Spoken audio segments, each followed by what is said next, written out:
என்ன இருந்தாலும் திட்டம் போட்டு செயல்படுத்தப்படுகிற ஒரு சூழலை உருவாக்குவதற்காக முடிவெடுப்பது என்று வரும்போது காட்சி வணக்கம். நேர்பட பேசு நிகழ்ச்சிக்கு வரவேற்கிறோம். அரசியல் சதுரங்கத்தின் முக்கியமான நகர்வினை இன்றைக்கு செய்திருக்கிறது தேமுதிக. இன்றைய மகளிர் மாநாட்டில் பேசிய தேமுதிகவினுடைய தலைவர் விஜயகாந்தனுடைய மனைவி 2 திராவிட கட்சிகளையும் கடுமையாக சாடியிருக்கிறார். ஆளுகின்ற அண்ணா திராவிட முன்னேற்ற கழகம், எதிர்க்கட்சியாக இருக்கின்ற திராவிட முன்னேற்ற கழகம் இரண்டையும் கடுமையாக சாடியிருக்கிறார். 2 கட்சிகளையும் தமிழகத்தை விட்டு விரட்ட வேண்டும் என்கிற கருத்தை முன்வைத்திருக்கிறார். அவரை தொடர்ந்து பேசிய விஜயகாந்த் முக்கியமான ஒரு கருத்தை இன்னைக்கு முன்வைத்திருக்கிறார். தனித்து போட்டியிட தயாராக இருக்கிறோம் என்ற ஒரு கருத்தை முன்வைத்தார். அதற்கு பிறகு அதற்கான ஒரு விளக்கத்தையும் பிரேமலதா கொடுத்தார். தனித்து போட்டி என்பதில் தேமுதிகவினுடைய தலைமையை ஏற்கிற கட்சிகளோடு கூட்டணி சேர பேசுவதற்கு தயாராக இருக்கிறது தேமுதிக என்கிற கருத்தையும் முன்வைத்திருக்கிறார். இதுதான் இன்றைக்கு விவாதமாக இருக்கிறது. தேமுதிகவினுடைய இந்த அறிவிப்பு என்பது அவர்களுடைய அடுத்த கட்ட நகர்வாக இருக்குமா, இது எந்த விதத்தில் சாதகமாக இருக்குமா பாதகமாக இருக்குமா என்பதெல்லாம் குறித்து தான் பேச இருக்கின்றோம். இன்றைய நம்முடைய விவாதத்தில் நம்மோடு பங்கேற்கிறார்கள் மூத்த பத்திரிகையாளர் ராதாகிருஷ்ணன், அதிமுகவிலிருந்து திருமிகு CR சரஸ்வதி, பாரதிய ஜனதாவின் ஊடக பிரிவு தலைவர் திரு சேகர், திராவிட இயக்க தமிழர் பேரவையினுடைய திரு சுபவி, அதே போல சட்ட பஞ்சாயத்து இயக்கத்திலிருந்து சிவா இளங்கோ. நம்மோடு விரைவில் இணைகிறார் விடுதலை சிறுத்தைகள் கட்சியினுடைய தலைவர் தொல் திருமாவளவன். அனைவருக்கும் வணக்கம். நம்ம விவாதத்துக்கு போவதற்கு முன்னதாக அவர்கள் பேசியத ஒரு முக்கியமான காட்சிகளை மட்டும் இப்ப பார்த்துடலாம். முதலாவதாக பிரேமலதா விஜயகாந்தனுடைய பேச்சை இப்ப நம்ம பார்க்கலாம். ஒரு புதிய சரித்திரத்தை படைப்போம், ஒரு சகாப்தத்தை படைப்போம். இந்த 50 ஆண்டு 60 ஆண்டு கட்சிகளை தமிழகத்தை விட்டு விரட்டுவோம். நல்ல தலைமையில், கேப்டன் தலைமையில் நல்ல நேர்மையான ஆட்சியை கொண்டு வருவோம். அடுத்ததாக தலைவர் கேப்டன் தலைமையில் நேர்மையான ஒரு ஆட்சியை கொண்டு வருவோம்ங்கிற ஒரு கருத்தை முன்வைத்த பிறகு அவரை தொடர்ந்து பேசிய விஜயகாந்த் என்ன குறிப்பிட்டார் அப்படின்னு இப்ப பார்க்கலாம். விஜயகாந்த் தனியாகத்தான் இந்த தேர்தலை சந்திக்க போகிறேன் என்பதை தெளிவாக சொல்லுகிறேன்.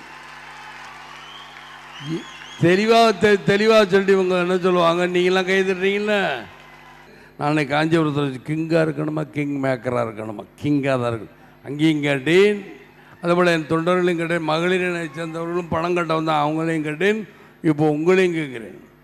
இவ்வளோ பேர் கைதட்டலுக்கு மத்தியில் விஜயகாந்த் தனியாகத்தான் நிற்க போகிறேன் என்றால் என்ன? இவர்கள் ஆளாளுக்கு சொன்னார்களே அங்கே போவாரா நான் பேரம் பேசல, பேரம் படியல, அதெல்லாம் கிடையாது. யார்கிட்டையும் பேசல, யாருக்கிட்டையும் நான் பேரம் பேசலை. அவங்கவுங்க என்னை தேடி வந்தவங்க அனைவருக்கும் முதல்ல எடுத்தோன்னு நன்றி தான் சொன்னேன். தேடி யார் யார் வந்தாங்களோ அவங்களுக்கெல்லாம் நன்றி. தாழ்மையுடைய திருத்துக்குள்ளே நமது கட்சி தனியாகத்தான் நிற்கும் என்பதை திரும்ப திரும்ப சொல்லிக் கொள்கிறேன், திரும்ப சொல்லிக் கொள்கிறேன் என்பதை தெரிவித்துக் கொள்கிறேன். மக்களே, எந்தவித கூட்டணியும் இல்லை. அவங்கவுங்க சொல்லிக்கிட்டு இருப்பாங்க, குழப்புவாங்க அவங்கள. அங்கே இருக்கிறதவங்க யாராவது குழம்பாதீங்க, நானே சொல்லிக்கிறேன். நானே உங்கள்கிட்ட சொல்லி திரும்ப இது 3வது தடவை சொல்கிறேன். 3வது தடவை சொல்லுகிறேன், 3வது தடவை சொன்னோமா 3வது தடவையும் சொல்லுகிறேன். நான் தனியாகத்தான் நிற்க போகிறேன். தனியாகத்தான் இந்த விஜயகாந்த் நிற்பான், தனியாகத்தான் சந்திப்பேன். தனித்துதான் போட்டியிட போகிறேன், தாழ்மையாக சொல்லிக் கொள்கிறேன் மக்களே, தனித்துதான் போட்டியிட போகிறேன் அப்படிங்கிற ஒரு கருத்தை விஜயகாந்த் முன்வைத்தார். அதை அழுத்தம் திருத்தமாக சொல்வதாகவும் சொன்னார். ஆனால் அதன் பிறகு விஜயகாந்தனுடைய அந்த கருத்துக்கு முக்கியத்துவமாக, அதனுடைய தொடர்ச்சியாக அதுக்கு ஒரு விளக்கம் கொடுக்கும் விதமாக பிரேமலதா விஜயகாந்த் மீண்டும் ஒரு கருத்தை முன்வைத்தார். அந்த கருத்தையும் இப்போது நம்ம பார்க்கலாம். திமுக அதிமுகவுக்கு மாற்றாக கேப்டன் தலைமையில நல்ல ஆட்சி நிச்சயமா தமிழ்நாட்டில் வரும்.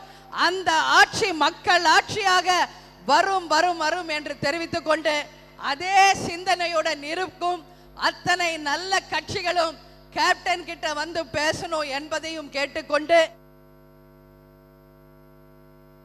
அத்தனை கட்சிகளும் விஜயகாந்தனுடைய தலைமையை ஏற்கக்கூடிய கட்சிகள் வந்து பேசணும் அப்படிங்கிற ஒரு கருத்தை முன்வைத்திருக்கிறார். இதன் மூலமாக இன்றைக்கு கொடுத்த செய்தி என்பது திமுகவோடு கூட்டணி அல்ல, அல்லது தன்னுடைய தலைமையை ஏற்காத எந்த கட்சியோடும் கூட்டணி இல்லை அப்படிங்கிற ஒரு கருத்தை முழுமையாக பதிவு செய்திருக்கிறார். பேரம் எதுவும் நாங்கள் நடத்தல அப்படிங்கிற கருத்தையும் விஜயகாந்த் முன்வைத்திருக்கிறார். இந்த விவாதத்துக்கு போவதற்கு முன்னால திருமாவளவனை வரவேற்கிறோம் இந்த நிகழ்ச்சிக்கு. திருமாவளவன், உங்களோட பார்வையா என்னவாக இருக்கிறது? அவங்க தனித்து போட்டி அப்படின்னு விஜயகாந்த் சொன்னாலும் கூட அதன் பிறகு பிரேமலதா விஜயகாந்த் அதுக்கு ஒரு கூடுதலாக ஒரு கருத்தை முன்வைத்து அவர் தலைமையை ஏற்கிற கட்சிகளோடு கூட்டணி அமைப்பதற்கு நாங்கள் தயாராக இருக்கிறோம் அப்படிங்கிற ஒரு கருத்தையும் முன் வச்சிருக்கிறார்.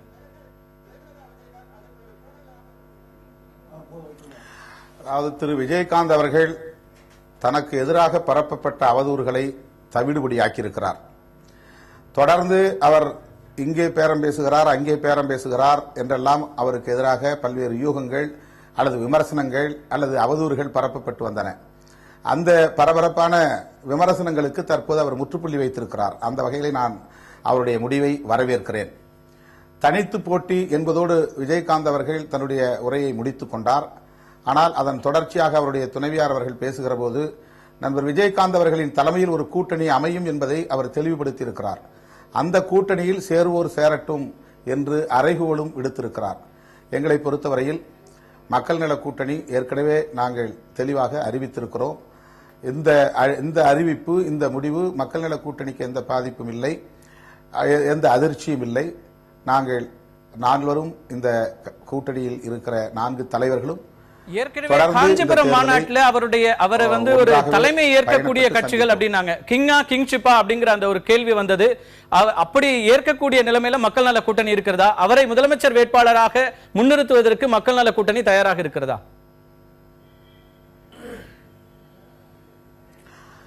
அவர் வெளிப்படையாக மக்கள் நல கூட்டணிக்கு இதுவரையில் எந்த அழைப்பும் அவர் விடுக்கவில்லை. ஒருவேளை மக்கள் நல கூட்டணிக்கு அவர் அழைப்பு விடுப்பாரேயானால் இது குறித்து நாங்கள் கலந்தாய்வு செய்து எங்கள் முடிவை அறிவிப்போம். ஏற்கனவே மக்கள் நல கூட்டணி சிறந்த கூட்டணி என்கிற கருத்தை முன்வைத்திருக்கிறார். அதுதான் உங்களுடைய தலைவர்களும் அதை ஒரு பிரதானமான விஷயமா சொல்லிட்டு இருந்தீங்க. ஒரு சாதகமான அம்சமாக இருக்கிறது விஜயகாந்த் தரப்பில் இருந்து அப்படின்னு ஒரு கருத்தை முன் வச்சிட்டு இருந்தீங்க. இன்றைக்கு அவர் ஒருவேளை மக்கள் நல கூட்டணி என்று வருவதற்கு தயாராக இருந்தால் அவரை முதலமைச்சர் வேட்பாளராக உங்களுடைய அணியின் தலைமை ஏற்பதற்கு நீங்க தயாரா இருக்கீங்களா? அப்படி ஒரு சூழல் அமையுமேயானால் கட்டாயம் அதை நாங்கள் பரிசீலிப்போம். ஆனால் இப்போதைக்கு நாம் அந்த முடிவை எதுவும் அறுதியிட்டு சொல்ல முடியாது, இறுதியாகவும் சொல்ல முடியாது.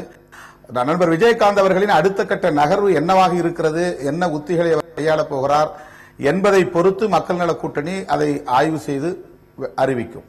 ஒரு தலித் முதலமைச்சராக இந்த கூட்டணியின் முதலமைச்சர் வேட்பாளராக வரணும்னு சொல்ல போது கொள்கை அடிப்படையில் நாங்கள் முடிவெடுத்திருக்கிறோம். தேர்தலுக்கு முன்னதாக அப்படி ஒரு முதலமைச்சர் வேட்பாளரை அறிவிப்பது எங்களுடைய கொள்கை அல்ல அப்படின்னு சொன்ன மக்கள் நல கூட்டணி இப்போது பரிசீலிப்போம் அப்படின்னு சொல்லுதுன்னா இந்த மாற்றத்தை எப்படி புரிஞ்சுக்கிறது? இல்ல, 4 கட்சிகள் மட்டுமே இருந்த நிலையில் நாங்கள் ஒரு நிலைப்பாட்டை எடுத்தோம். 5வதாக இந்த கூட்டணி நண்பர் விஜயகாந்த் அவர்களையும் உள்ளடக்கிய கூட்டணியாக மாறுமையானால் அல்லது அவருடைய தலைமையிலான கூட்டணியாக இது மாறுமையானால் அப்போது இதனுடைய பண்பு என்பது மாறுபடுகிறது. அவருடைய ஒத்துழைப்பையும் அவருடைய இசைவையும் பொறுத்துதான் நாங்கள் ஒரு முடிவை அறிவிக்க முடியும். இந்த நிமிடம் வரையில் 4 கட்சிகளை பொறுத்தவரையில் அந்த முடிவில் நாங்கள் தெளிவாக இருக்கிறோம். அளவு மாறுபடுகிற போது பண்பு மாறுபடும் என்பதைப் போல அவர் தலைமையிலான கூட்டணியில் அல்லது மக்கள் நல கூட்டணியில் அவரும் இடம்பெறுவாரேயானால், அப்படிப்பட்ட ஒரு நிலை ஏற்படுமேயானால் அந்த நேரத்தில் இதை பரிசீலிப்போம் என்றுதான் நாங்கள் கூறி வருகிறோம். அப்ப குறைந்தபட்ச செயல் திட்டத்திலையும் மாறுதல் இருக்கும் அப்படின்னு எடுத்துக்கலாமா? இந்த கால அளவுக்கு ஏற்ற வகையில குறைந்தபட்ச செயல் திட்டத்திலையும் மாற்றங்கள் செய்ய வேண்டிய நிலைமையில மக்கள் நல கூட்டணி இருக்கிறதா? அதாவது குறைந்தபட்ச செயல் திட்டம் என்பது 4 இயக்கங்களும் அறிவித்திருக்கிற ஒரு செயல் திட்ட அறிக்கை. மக்கள் நல கூட்டணியோடு வேறு பல கட்சிகள் சேர்ந்தால் அது தேர்தல் அறிக்கையில் தான் வெளிப்படும். தேர்தல் அறிக்கை வேறு. தேர்தல் அறிக்கை இப்போது நாங்கள் தயாரித்துக் கொண்டிருக்கிறோம். ஒருவேளை மக்கள் நல கூட்டணியில் மேலும் சில கட்சிகள் இணையுமேயானால் தேர்தல் அறிக்கையில் சில மாற்றங்கள் இருக்கும். அது குறைந்தபட்ச செயல் திட்டங்களில் இல்லாததும் இருக்கலாம், இருப்பதும் இருக்கலாம். நம்ம தொடர்ந்து பேசலாம். இணைப்புல இருங்க திருமாவளவன். திரு சுபவி, திருமாவளவன் சொல்றாரு இப்போ இந்த அவருடைய விஜயகாந்தனுடைய இந்த முடிவு என்பது மக்கள் நல கூட்டணிக்கு எந்த விதத்திலையும் பாதிப்பு இல்லை அப்படிங்கிற ஒரு கருத்தை முன்வைக்கிறாரு. இது எல்லோருடைய புரிதலாகவும் இருக்கிறது. திமுகவுக்கு ஒரு பாதிப்பாக இருக்கலாம். ஏன்னா அது ஒரு கூட்டணி அமைவதற்கான வாய்ப்புகள் இருந்தது. அல்லது திமுக அவருடைய தலைமையை ஏற்காத ஒரு கட்சியாக இருக்கும் அப்படிங்கிற ஒரு இடத்திலிருந்து இது எப்படி எடுத்துக்கிறது? இதனால் திமுகவுக்கு எந்த பாதிப்பும் இல்லை என்பது என்னுடைய அடிப்படையான கருத்து. முதலில் கூட்டணிக்கு எங்களை அழைத்தவர்களுக்கெல்லாம் நன்றி என்று விஜயகாந்த் சொல்லியிருக்கிறார். அது ஒரு நாகரிகம், அதற்கு நன்றி. எப்படி போட்டியிடுவது, யாரோடு இணைந்து போட்டியிடுவது என்று முடிவெடுப்பது அவரவர் விருப்பம், அவரவர் உரிமை. எனவே அப்படி ஒரு முடிவை அவர்கள் எடுத்தால் அது அவர்களுடைய விருப்பம். திமுக கழகத்தை பொறுத்தளவு தேமுதிகவை கூட்டணிக்கு அழைத்ததற்கு ஒரே ஒரு அடிப்படை காரணம்தான் உண்டு. 2 கட்சிகளுக்கும் இடையில் பொது கொள்கை இருக்கிறதா என்பதை விட பொது நோக்கம் இருக்கிறது என்பது. அதிமுக ஆட்சியை அகற்ற வேண்டும் என்கிற ஒரு பொது நோக்கம் இருக்கிற கட்சிகள் வாருங்கள் என்பதுதான் அந்த அழைப்பின் நோக்கம். அதனை அவர்கள் ஏற்கவில்லை என்பது தெளிவாக ஆகியிருக்கிறது. எனவே இப்போது எங்கள் முன்னால் இருப்பதெல்லாம் மக்கள் நல கூட்டணி அதை எப்படி பார்க்கிறது, பாரதிய ஜனதா கட்சி எப்படி பார்க்கிறது என்று நாங்கள் கவலைப்படவில்லை. அது அவர்களின் கவலை. இனி திமுக கழகத்தை பொறுத்தளவு மிக தெளிவாக இப்போதிருந்தே இந்த தேர்தலை நோக்கி முழுமையாக செயல்பட வேண்டும். திமுக கழகம் தனித்து நின்றே வெற்றி பெறும் என்பது எங்களுடைய அடிப்படையான. நேற்று கூட பழம் கனிந்து கொண்டிருக்கிறது, பாலில் விழும்ங்கிற கருத்தை மிக ஒரு நம்பிக்கையோடு முன்வைத்திருந்தார் திமுக தலைவர் கருணாநிதி. ஒரு அடிப்படையான செய்தியை நான் இந்த அரங்கத்தில் குறிப்பிட விரும்புகிறேன். தலைவர் அவர்கள் அப்படி சொல்லியிருக்கிறார் என்றால் அதற்கு பின்புலத்தில் என்ன நடந்திருக்கிறது என்பதை இனிமேல் தோண்டி கிளறி வெளியே சொல்லுவது நாகரிகமாக இருக்காது. எது நடந்ததோ அது நடந்துவிட்டது. எனவே என்ன நடந்தது, பேச்சுவார்த்தை எப்படி நடந்தது, எந்த சூழலில் தலைவர் அவர்கள் அப்படி சொன்னார்கள் என்பதையெல்லாம் இனி ஆராய்ந்து கொண்டிருக்க வேண்டிய தேவையில்லை. அதை தேமுதிகவும் விரும்பாது. எனவே அவர் எதுவும் நடக்கவில்லை என்று சொல்லுகிறார். இப்படி ஒரு முடிவை திமுக எடுக்க வேண்டும் என்று நீங்க பல நாட்களுக்கு முன்னாடியே எழுதிருந்தீங்க. இப்போ விஜயகாந்தனுடைய இந்த பேச்சை நீங்கள் வரவேற்கிறீர்களா? அந்த முடிவை நான் தனிப்பட்ட முறையில் திமுக தனித்து நின்று வெற்றி பெற வேண்டும் என்றுதான் நான் விரும்புகிறேன். அதில் மிக அடிப்படையாக இன்றைக்கு கூட அவர்கள் பிரேமலதா அவர்கள் பேசுகிற போது 2 செய்திகளை நான் இந்த முடிவெல்லாம் வருவதற்கு 4 நாட்களுக்கு முன்பாகவே எழுதியிருந்தேன். ஜெயலலிதா அவர்கள் மீது எங்களுக்கும் கடுமையான விமர்சனங்கள் உண்டு, ஆனால் அது தனிப்பட்ட விமர்சனமாக இருக்கக்கூடாது என்பதை நான் என்னுடைய வலைப்பூவிலேயே எழுதியிருந்தேன். அதுபோலவே திமுக யாரால் அவர் முதலமைச்சரானார், யாரால் அவர்கள் வெற்றி பெற்றார்கள் என்று இன்றைக்கு அவர் கேட்கிறார். ஒருவேளை திமுக தேமுதிக கூட்டணி ஏற்பட்டிருக்குமானால் நாளைக்கு திமுகவை பார்த்தும் அவர்கள் இந்த கேள்வியைத்தான் கேட்டிருப்பார்கள். எங்களுக்கு அந்த சிக்கல் நீங்கியது. நாளை நாங்கள் தலை நிமிர்ந்து சொல்லுவோம், நாங்கள் எங்களால் தான் வெற்றி பெற்றோம், எங்கள் தலைமையால், எங்கள் தொண்டர்களின் வியர்வையால், எங்கள் தொண்டர்களின் ஓயாத உழைப்பால் திமுக கழகம் வெற்றி பெற்றது என்று நாளைக்கு தலை நிமிர்ந்து சொல்வதற்கு எங்களுக்கு ஒரு வாய்ப்பு கிடைத்திருக்கிறது. என்னை பொறுத்தளவு தனிப்பட்ட முறையில் ஒரு கட்சி வரும் அப்படிங்கிற எதிர்பார்ப்போடு தொண்டர்கள் இருக்கும்போது அந்த கட்சி வராத போது அதனுடைய வரல அப்படிங்கிற போது அதுக்கான ஒரு சோர்வோ அல்லது பின்னடைவாகவோ அந்த தொண்டர்கள் நினைக்க மாட்டாங்க. எப்போதும் இதுபோன்ற எதிர்பாராத நிகழ்வுகள் ஏற்படுகிற போதுதான் திமுக கழக தொண்டர்கள் மேலும் ஊக்கமடைந்திருக்கிறார்கள் என்பது பழைய வரலாறு. கூடுதலாக வந்தால் வெற்றி உறுதிப்படும் என்கிற நம்பிக்கை இருந்தது என்னவோ உண்மைதான், நான் மறுக்கவில்லை. அதிலும் என்னை போன்றவர்கள் திமுக தனித்து தான் நிற்க வேண்டும் என்று நீங்க பேச்சுவார்த்தைகள் நடந்ததாக ஒரு கருத்தை முன்வைக்கிறீங்க. நடந்திருக்கலாம்ன்றீங்க. திருமாவளவனுடைய அவருடைய கருத்திலிருந்து பார்க்கும்போது அவர் முழுமையாக இதெல்லாம் மறுத்திருக்கிறார், நிராகரித்திருக்கிறார். அவரை பற்றி வந்த வதந்திகளை எல்லாம் இன்றைக்கு இல்லாம செய்திருக்கிறார் அப்படிங்கிற கருத்தையும் கூட முன்வைத்திருக்கிறார். இது ஒட்டுமொத்தமாக வதந்திகளாகவே இருந்தனவா அப்படிங்கிற கேள்வி. திரை மறைவுக்கு பின்னால் என்ன நடந்தது என்பதை 3 மாதங்கள் 2 மாதங்கள் எல்லா தொலைக்காட்சிகளிலும் பேசிவிட்டோம். இனி திரைக்கு வெளியே என்ன நடக்க வேண்டும் என்பதை பேசுகிற நேரம் நடந்ததாக தெரியவில்லைங்கிற அந்த கருத்தை தான் அவர் முன்வைக்கிறார். நடக்கவில்லை என்பது அவருடைய செய்தி. நடக்காமல் தலைவர் அப்படி சொல்லி இருக்க மாட்டார் என்பது எங்கள் நம்பிக்கை. இரண்டையும் உரசி பார்ப்பதற்கு இது நேரமில்லை. விஜயகாந்த் நேரடியா சொல்றாரு, யாரிடமும் நான் பேரம் பேசவில்லை அப்படிங்கிற கருத்து தான் இன்னைக்கு முழுமையா அவர் முன்வச்சிருக்கிறாரு. அதனை மறுத்தும் எங்கே பேரம் பேசினார் என்றும் வெளிப்படுத்துவது என்பதெல்லாம் திமுக கழகத்திற்கு எப்போதும் பழக்கம். பேரம் என்பதை நான் இடங்களுக்கான இடமாவே வச்சுப்போம். வேறு மற்ற தேவைகளோ அல்லது செய்திகள் இடம்பெறுகின்ற மற்ற விஷயங்களை விட்டுட்டு அவருக்கான கூடுதல் இடங்களோ அல்லது அவருக்கான உரிய மரியாதை உள்ளிட்ட அந்த பேரம் அப்படிங்கறத வச்சுட்டா கூட அப்படியான பேரங்களிலும் கூட நாங்கள் ஈடுபடவில்லை அப்படிங்கறத பேச்சுவார்த்தை நடந்தது குறித்தும் எனக்கு எதுவும் உண்மையாகவே அதிகாரப்பூர்வமாக தெரியாது. நான் அதில் கூடுதலாக கவனம் செலுத்தவும் இல்லை. என்னை பொறுத்தளவு இந்த நிமிடத்திலிருந்து திமுக ஒவ்வொரு நிமிடமும் தேர்தலை நோக்கி உழைக்க வேண்டும். ஒவ்வொரு வாக்கும் இந்த தேர்தலில் இன்றியமையாதது என்பதை மட்டுமே நான் தொடர்ந்து இனி வலியுறுத்த விரும்புகிறேன். ஒரு பார்வையாளராக சொன்னால் நீங்க பல தேர்தல்களை பார்த்திருக்கீங்க. அவருடைய முடிவு ஒருவேளை இதற்கு பிறகு அவருக்கு இருக்கிற ஆப்ஷன்ஸ்ல அவர் யாரோட கூட்டணி போறதுக்கு வாய்ப்புகள் இருக்கு நீங்க நினைக்கிறீங்க? அவர் யாரோடு வேண்டுமானாலும் கூட்டணி போகட்டும், எனக்கு அதை பற்றி கவலை இல்லை. நான் திமுகவை பற்றி மட்டுமே கவலைப்படுகிறேன், தமிழ்நாட்டை பற்றி மட்டுமே கவலைப்படுகிறேன். விஜயகாந்தை பற்றி நான் ஒரு வாரத்துக்கு முன்பே கவலைப்படுவதை நிறுத்திவிட்டேன். இனி கவலைப்பட வேண்டிய தேவை அறவே இல்லை என்று கருதுகிறேன். இல்லை, உங்களுக்கான வரவேண்டிய ஒரு கட்சி அது இன்னொரு கூட்டணியோடு வேறு சில எதிர்கட்சிகளோடு கூட்டணி அமையும் போது உங்களுக்கான வாக்கு பலம் என்பது குறையத்தான செய்து. நீங்கள் எதிர்பார்த்த வாக்கு பலம் அது என்னவாக வேணா இருக்கலாம், எத்தனை சதவீதமா இருக்கலாம். அப்ப கவலை இல்லை அப்படின்னு எப்படி சொல்ல முடியும்? ஒன்றை தெளிவுபடுத்திக் கொள்ளுங்கள். அதாவது மக்கள் ஒரு செய்தியில் கவனமாக இருப்பார்கள். இந்த ஆட்சி தொடர வேண்டுமா கூடாதா என்பதுதான் தேர்தலில் வைக்கப்படுகிற ஒரே கேள்வி. தேர்தலில் இந்த ஆட்சி இனி தொடரக்கூடாது என்று கருதுகிறவர்கள் இந்த ஆட்சியை அகற்றக்கூடிய வலிமை யாருக்கு இருக்கிறது என்பதை முடிவு செய்வார்கள். ஆட்சி தொடர வேண்டும் என்று விரும்புகிறவர்கள் கண்டிப்பாக ஆளுங்கட்சிக்கு வாக்களிப்பார்கள். இதில் ஒன்றை நான் தெளிவாக சொல்கிறேன், 3வது அணி 4வது அணி 30வது அணி வேண்டுமானாலும் வரலாம். மோதப்போவது 2 அணிகள் தான். அந்த அணிகளில் வெற்றி பெறப்போவது திமுக அணிதான் என்பது என் நம்பிக்கை. அப்படியான ஒரு நம்பிக்கையில இருந்தா நீங்க தேமுதிகவுக்கான எதிர்பார்ப்போடு இருந்திருக்க மாட்டாங்க. நேற்றைக்கு வரைக்கும் தேமுதிகவுடைய அந்த பழம் கனியும்னு சொல்றதெல்லாம் இருந்திருக்காது. நம்ம தொடர்ந்து பேசலாம். திருமாவளவன், 2 அணிகள் மட்டுமே தமிழ்நாட்டில் இங்க நிக்க முடியும், 3வது 4வது 30வது அணிகளுக்கெல்லாம் இடமில்லை அப்படிங்கிற கருத்தை எப்படி பார்த்துக்கிறது?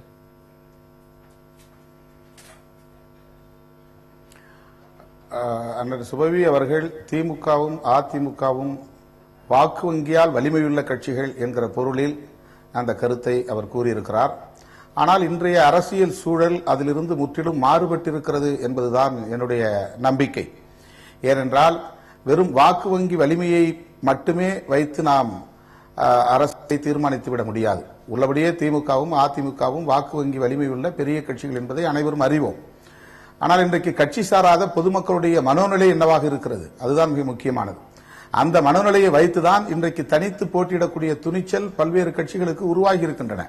இல்லை என்றால் பெரிய கட்சிகளை நாடியே கூட்டணி அமைப்பது என்கிற மனநிலை சிறிய கட்சிகளுக்கு இருக்கும். இன்றைக்கு சிறிய கட்சிகள் பெரிய கட்சிகளோடு சேருவதற்கு தயக்கம் காட்டுகின்றன அல்லது சேரவில்லை என்பது இந்த வாக்கு வங்கி வலிமை மட்டும் இல்லை, பொதுமக்களுடைய மனோநிலை அடிப்படையில் மாறி இருக்கிறது. திமுக அதிமுக ஆகிய இரு பெரிய கட்சிகளுக்கும் மாற்றாக மக்கள் வாக்களிக்க வேண்டும் என்கிற திசை வழியை நோக்கி பயணப்பட்டுக் கொண்டிருக்கிறார்கள், அதற்கு தயாராகி கொண்டிருக்கிறார்கள் என்பதை உணர்ந்துதான் இன்றைக்கு நண்பர் விஜயகாந்த் அவர்கள் கூட இந்த முடிவை துணிந்து எடுத்திருக்கிறார். கடந்த சட்டமன்ற பொதுத் தேர்தலில் இப்படி துணிவாக முடிவெடுக்க தேமுதிக முன்வரவில்லை, அதிமுகவோடு கூட்டணி வைத்தார்கள். இந்த தேர்தலில் திமுகவோடு அவர்கள் கூட்டணி வைக்க விரும்பாமல் தனித்து போட்டியிடுவதற்கு காரணம் மக்களுடைய மனோநிலை என்பது, இந்த பொது மனோநிலை காமன் மைண்ட் செட் என்பது முற்றிலும் மாறுபட்டதாக இருக்கிறது, கட்சி சாராத பொதுமக்களுடைய மனோநிலை. ஆகவே அதை அறுவடை செய்வது யார் என்பதுதான் இங்கே நிகழப்போகிற போட்டி. எனவே தனித்தனியே ஒவ்வொரு கட்சியும் போட்டியிடுகிற போது அவர்களுக்கு எப்படி வாக்களிப்பது என்பதில் மக்களுக்கு ஒரு தெளிவு கிடைக்கும். ஒவ்வொரு கட்சிக்குமான வலிமை, அதை தாண்டி யாரை ஆட்சியில் அமர்த்துவது என்கிற தெளிவு இந்த தேர்தலில் மக்களுக்கும் சரி கட்சிகளுக்கும் சரி மிக இலகுவாக அமையும் என்பதனுடைய கருத்து. சொல்லப்போனால் இது ஒரு ஆரோக்கியமான போட்டியாக அமையும் என்று நான் நம்புகிறேன். மக்களின் மனநிலை மாறி இருக்குது அப்படின்ற அப்படி நம்புவதற்கு நண்பர் திருமாவளவனுக்கு எல்லா உரிமைகளும் உண்டு. நான் கூட 3வது அணியோ 4வது அணியோ வரக்கூடாது என்று சொல்லவில்லை. 1000 பூக்கள் மலரட்டும் என்பதுதான் ஜனநாயகம். ஆனால் இன்றைக்கு யதார்த்தத்தில் இந்த 2 அணிகள் தான் வலிமையோடு இருக்கின்றன என்று வெளிப்படையாக தெரிகிற உண்மையை நான் சொல்லுகிறேன். நண்பர் திருமாவளவன் குறிப்பிடுகிற சமத்துவ பெரியார் எங்கள் தலைவர் கலைஞர் தலைமையிலான அணி வெல்லும் என்பது என் நம்பிக்கை. மக்கள் நல கூட்டணி வெல்லும் என்று நம்புவதற்கு அவருக்கு எல்லா உரிமைகளும் இருக்கு. இல்லை, எப்போதும் இல்லாத அளவுக்கு இந்த தேர்தலில் தான் 2 கட்சிகளுக்கும் மாற்றான ஒரு மாற்று தேவை அப்படிங்கிற ஒரு பிரச்சாரம் தொடர்ந்து முன்வைக்கப்படுகிறது. அந்த பிரச்சாரத்துக்கான பலன் கிடைக்கும் அப்படிங்கிற நம்பிக்கையை தான் அவர் வெளிப்படுத்துறார். ஒன்றே ஒன்றுக்குத்தான் போட்டி. நான் வெளிப்படையாக சொன்னால் நான் மற்ற கட்சிகளை வம்புக்கு இழுக்காமல் பேச வேண்டும் என்று தான் கருதினேன். ஆனால் என்னை நீங்கள் விடுவதாக இல்லை. நடக்கப் போகிற போட்டி இந்த கட்சிகளுக்குள் 3வது இடம் யாருக்கு என்பதில் வேண்டுமானால் இருக்கலாமே தவிர முதல் 2 இடங்களுக்கான போட்டியாக இருக்க முடியாது. நிச்சயமா உங்களோட போட்டிக்கு சரஸ்வதி வரமாட்டாங்க நம்புறேன். இது 2 அணிகளுக்கான, இந்த 2 கட்சிகளுக்கான ஒரு போட்டி அப்படிங்கிற கருத்தை தான் அவர் திரும்பவும் முன்வைக்கிறாரு. வாக்கு சதவீத அடிப்படையில் பார்த்தாலும் கூட நீங்க பாராளுமன்ற தேர்தலில் தான் நமக்கு கடைசியாக கிடைத்த வாக்கு சதவீதம், அந்த சதவீத அடிப்படையில் வைத்தாலும் விஜயகாந்தையும் உங்கள் கூட்டணியில் சேர்த்தாலும் கூட 10% அல்லது 12% தான் வர முடியும். அப்ப ஆட்சி அமைப்பது என்பது எப்படி நடக்கும் அப்படிங்கிற கேள்விதான் முன்னெழுகிறது. திருமாவளவன்,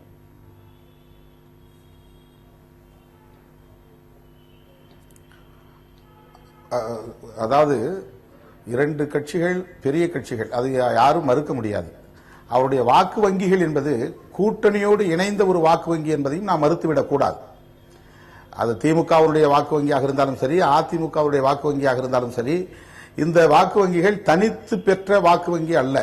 கடந்த பாராளுமன்ற தேர்தலில் அதிமுக தனித்துவமாக போட்டியிட்டது. கூட்டணியால் கிடைத்த வாக்கு வங்கி கடந்த நாடாளுமன்ற தேர்தலில் ஒரு மாறுபட்ட சூழல், அதாவது மோடி என்கிற ஒரு மந்திர சொல் இந்தியா முழுவதும் ஒரு பெரிய அலையை ஏற்படுத்தியது என்பதை யாரும் மறுத்துவிட முடியாது. மோடியினுடைய அலையை இங்கே பயன்படுத்திக் கொள்கிற வலிமை அன்றைக்கு பாரதிய ஜனதாவுக்கு இல்லை.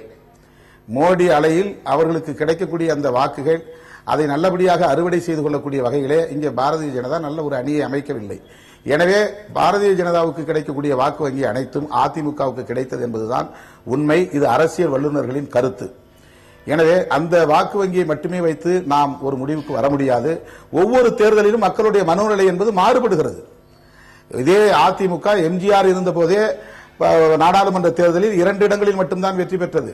மிச்சமுள்ள 37 இடங்களில் தோல்வியடைந்திருக்கிறது. ஆனால் எந்த நேரத்திலும் திராவிட கட்சிகள் இந்த 2 திராவிட கட்சிகளுடைய வாக்கு சதவீதம் சந்தித்திருக்கிறது, குறையவில்லை என்பதையும் நம்ம பார்க்க வேண்டியிருக்கிறது. ஆனா கடந்த காலங்களில் இந்த 2 கட்சிகளையும் எதிர்த்து அரசியல் செய்யக்கூடிய அளவுக்கு வலிமை பெற்ற கட்சிகள் வளரவில்லை என்பது உண்மை. ஆனால் தற்போது அந்த நிலை சற்று மாறி இருக்கிறது என்பதையும் நாம் மறுத்துவிட முடியாது. குறிப்பாக தேமுதிக தலைவர் விஜயகாந்த் அவர்கள் கட்சி தொடங்கிய பிறகு இந்த திமுக அதிமுகவுக்கு மாற்றாக முதன்முறையாக அவர் போட்டியிட்டு 10% மேல் வாக்கு வங்கியை அவர் நிலைநாட்டி காட்டியிருக்கிறார். எனவே அந்த 2 கட்சிகளுக்கு மாற்று இதுவரையில் இல்லை என்பதை உறுதிப்படுத்தக்கூடிய வகையிலே தேமுதிகவுடைய வாக்கு வங்கி ஒரு கட்டத்தில் இருந்தது. ஆனால் 2009 அவர் தனித்து போட்டியிட்ட போது அந்த வாக்குகள் வந்தது. 2011 அதிமுகவோடு சேர்ந்த பிறகும் அதுக்கு பிறகு பாரதிய ஜனதாவோடு சேர்ந்த பிறகும் அந்த வாக்கு வங்கி என்பது குறைந்து கொண்டுதான் இருக்கிறது, ஏறல அப்படிங்கறதை நம்ம பார்க்க வேண்டியிருக்கு.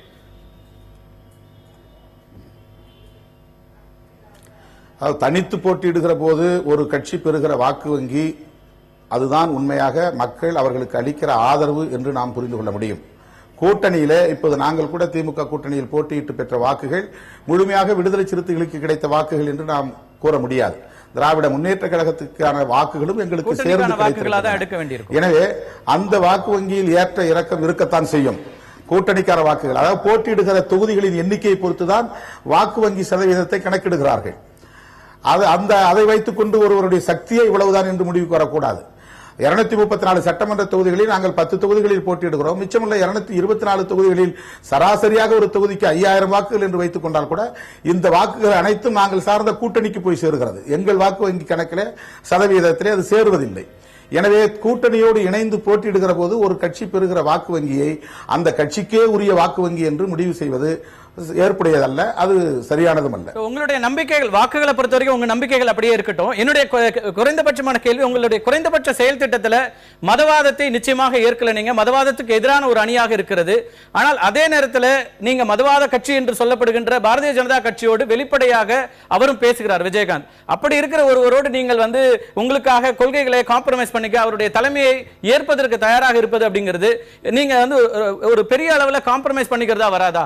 உங்களுடைய குறைந்தபட்ச செயல் திட்டத்தில் நீங்க மதவாதத்தை ஏற்கிறீர்கள் தானே?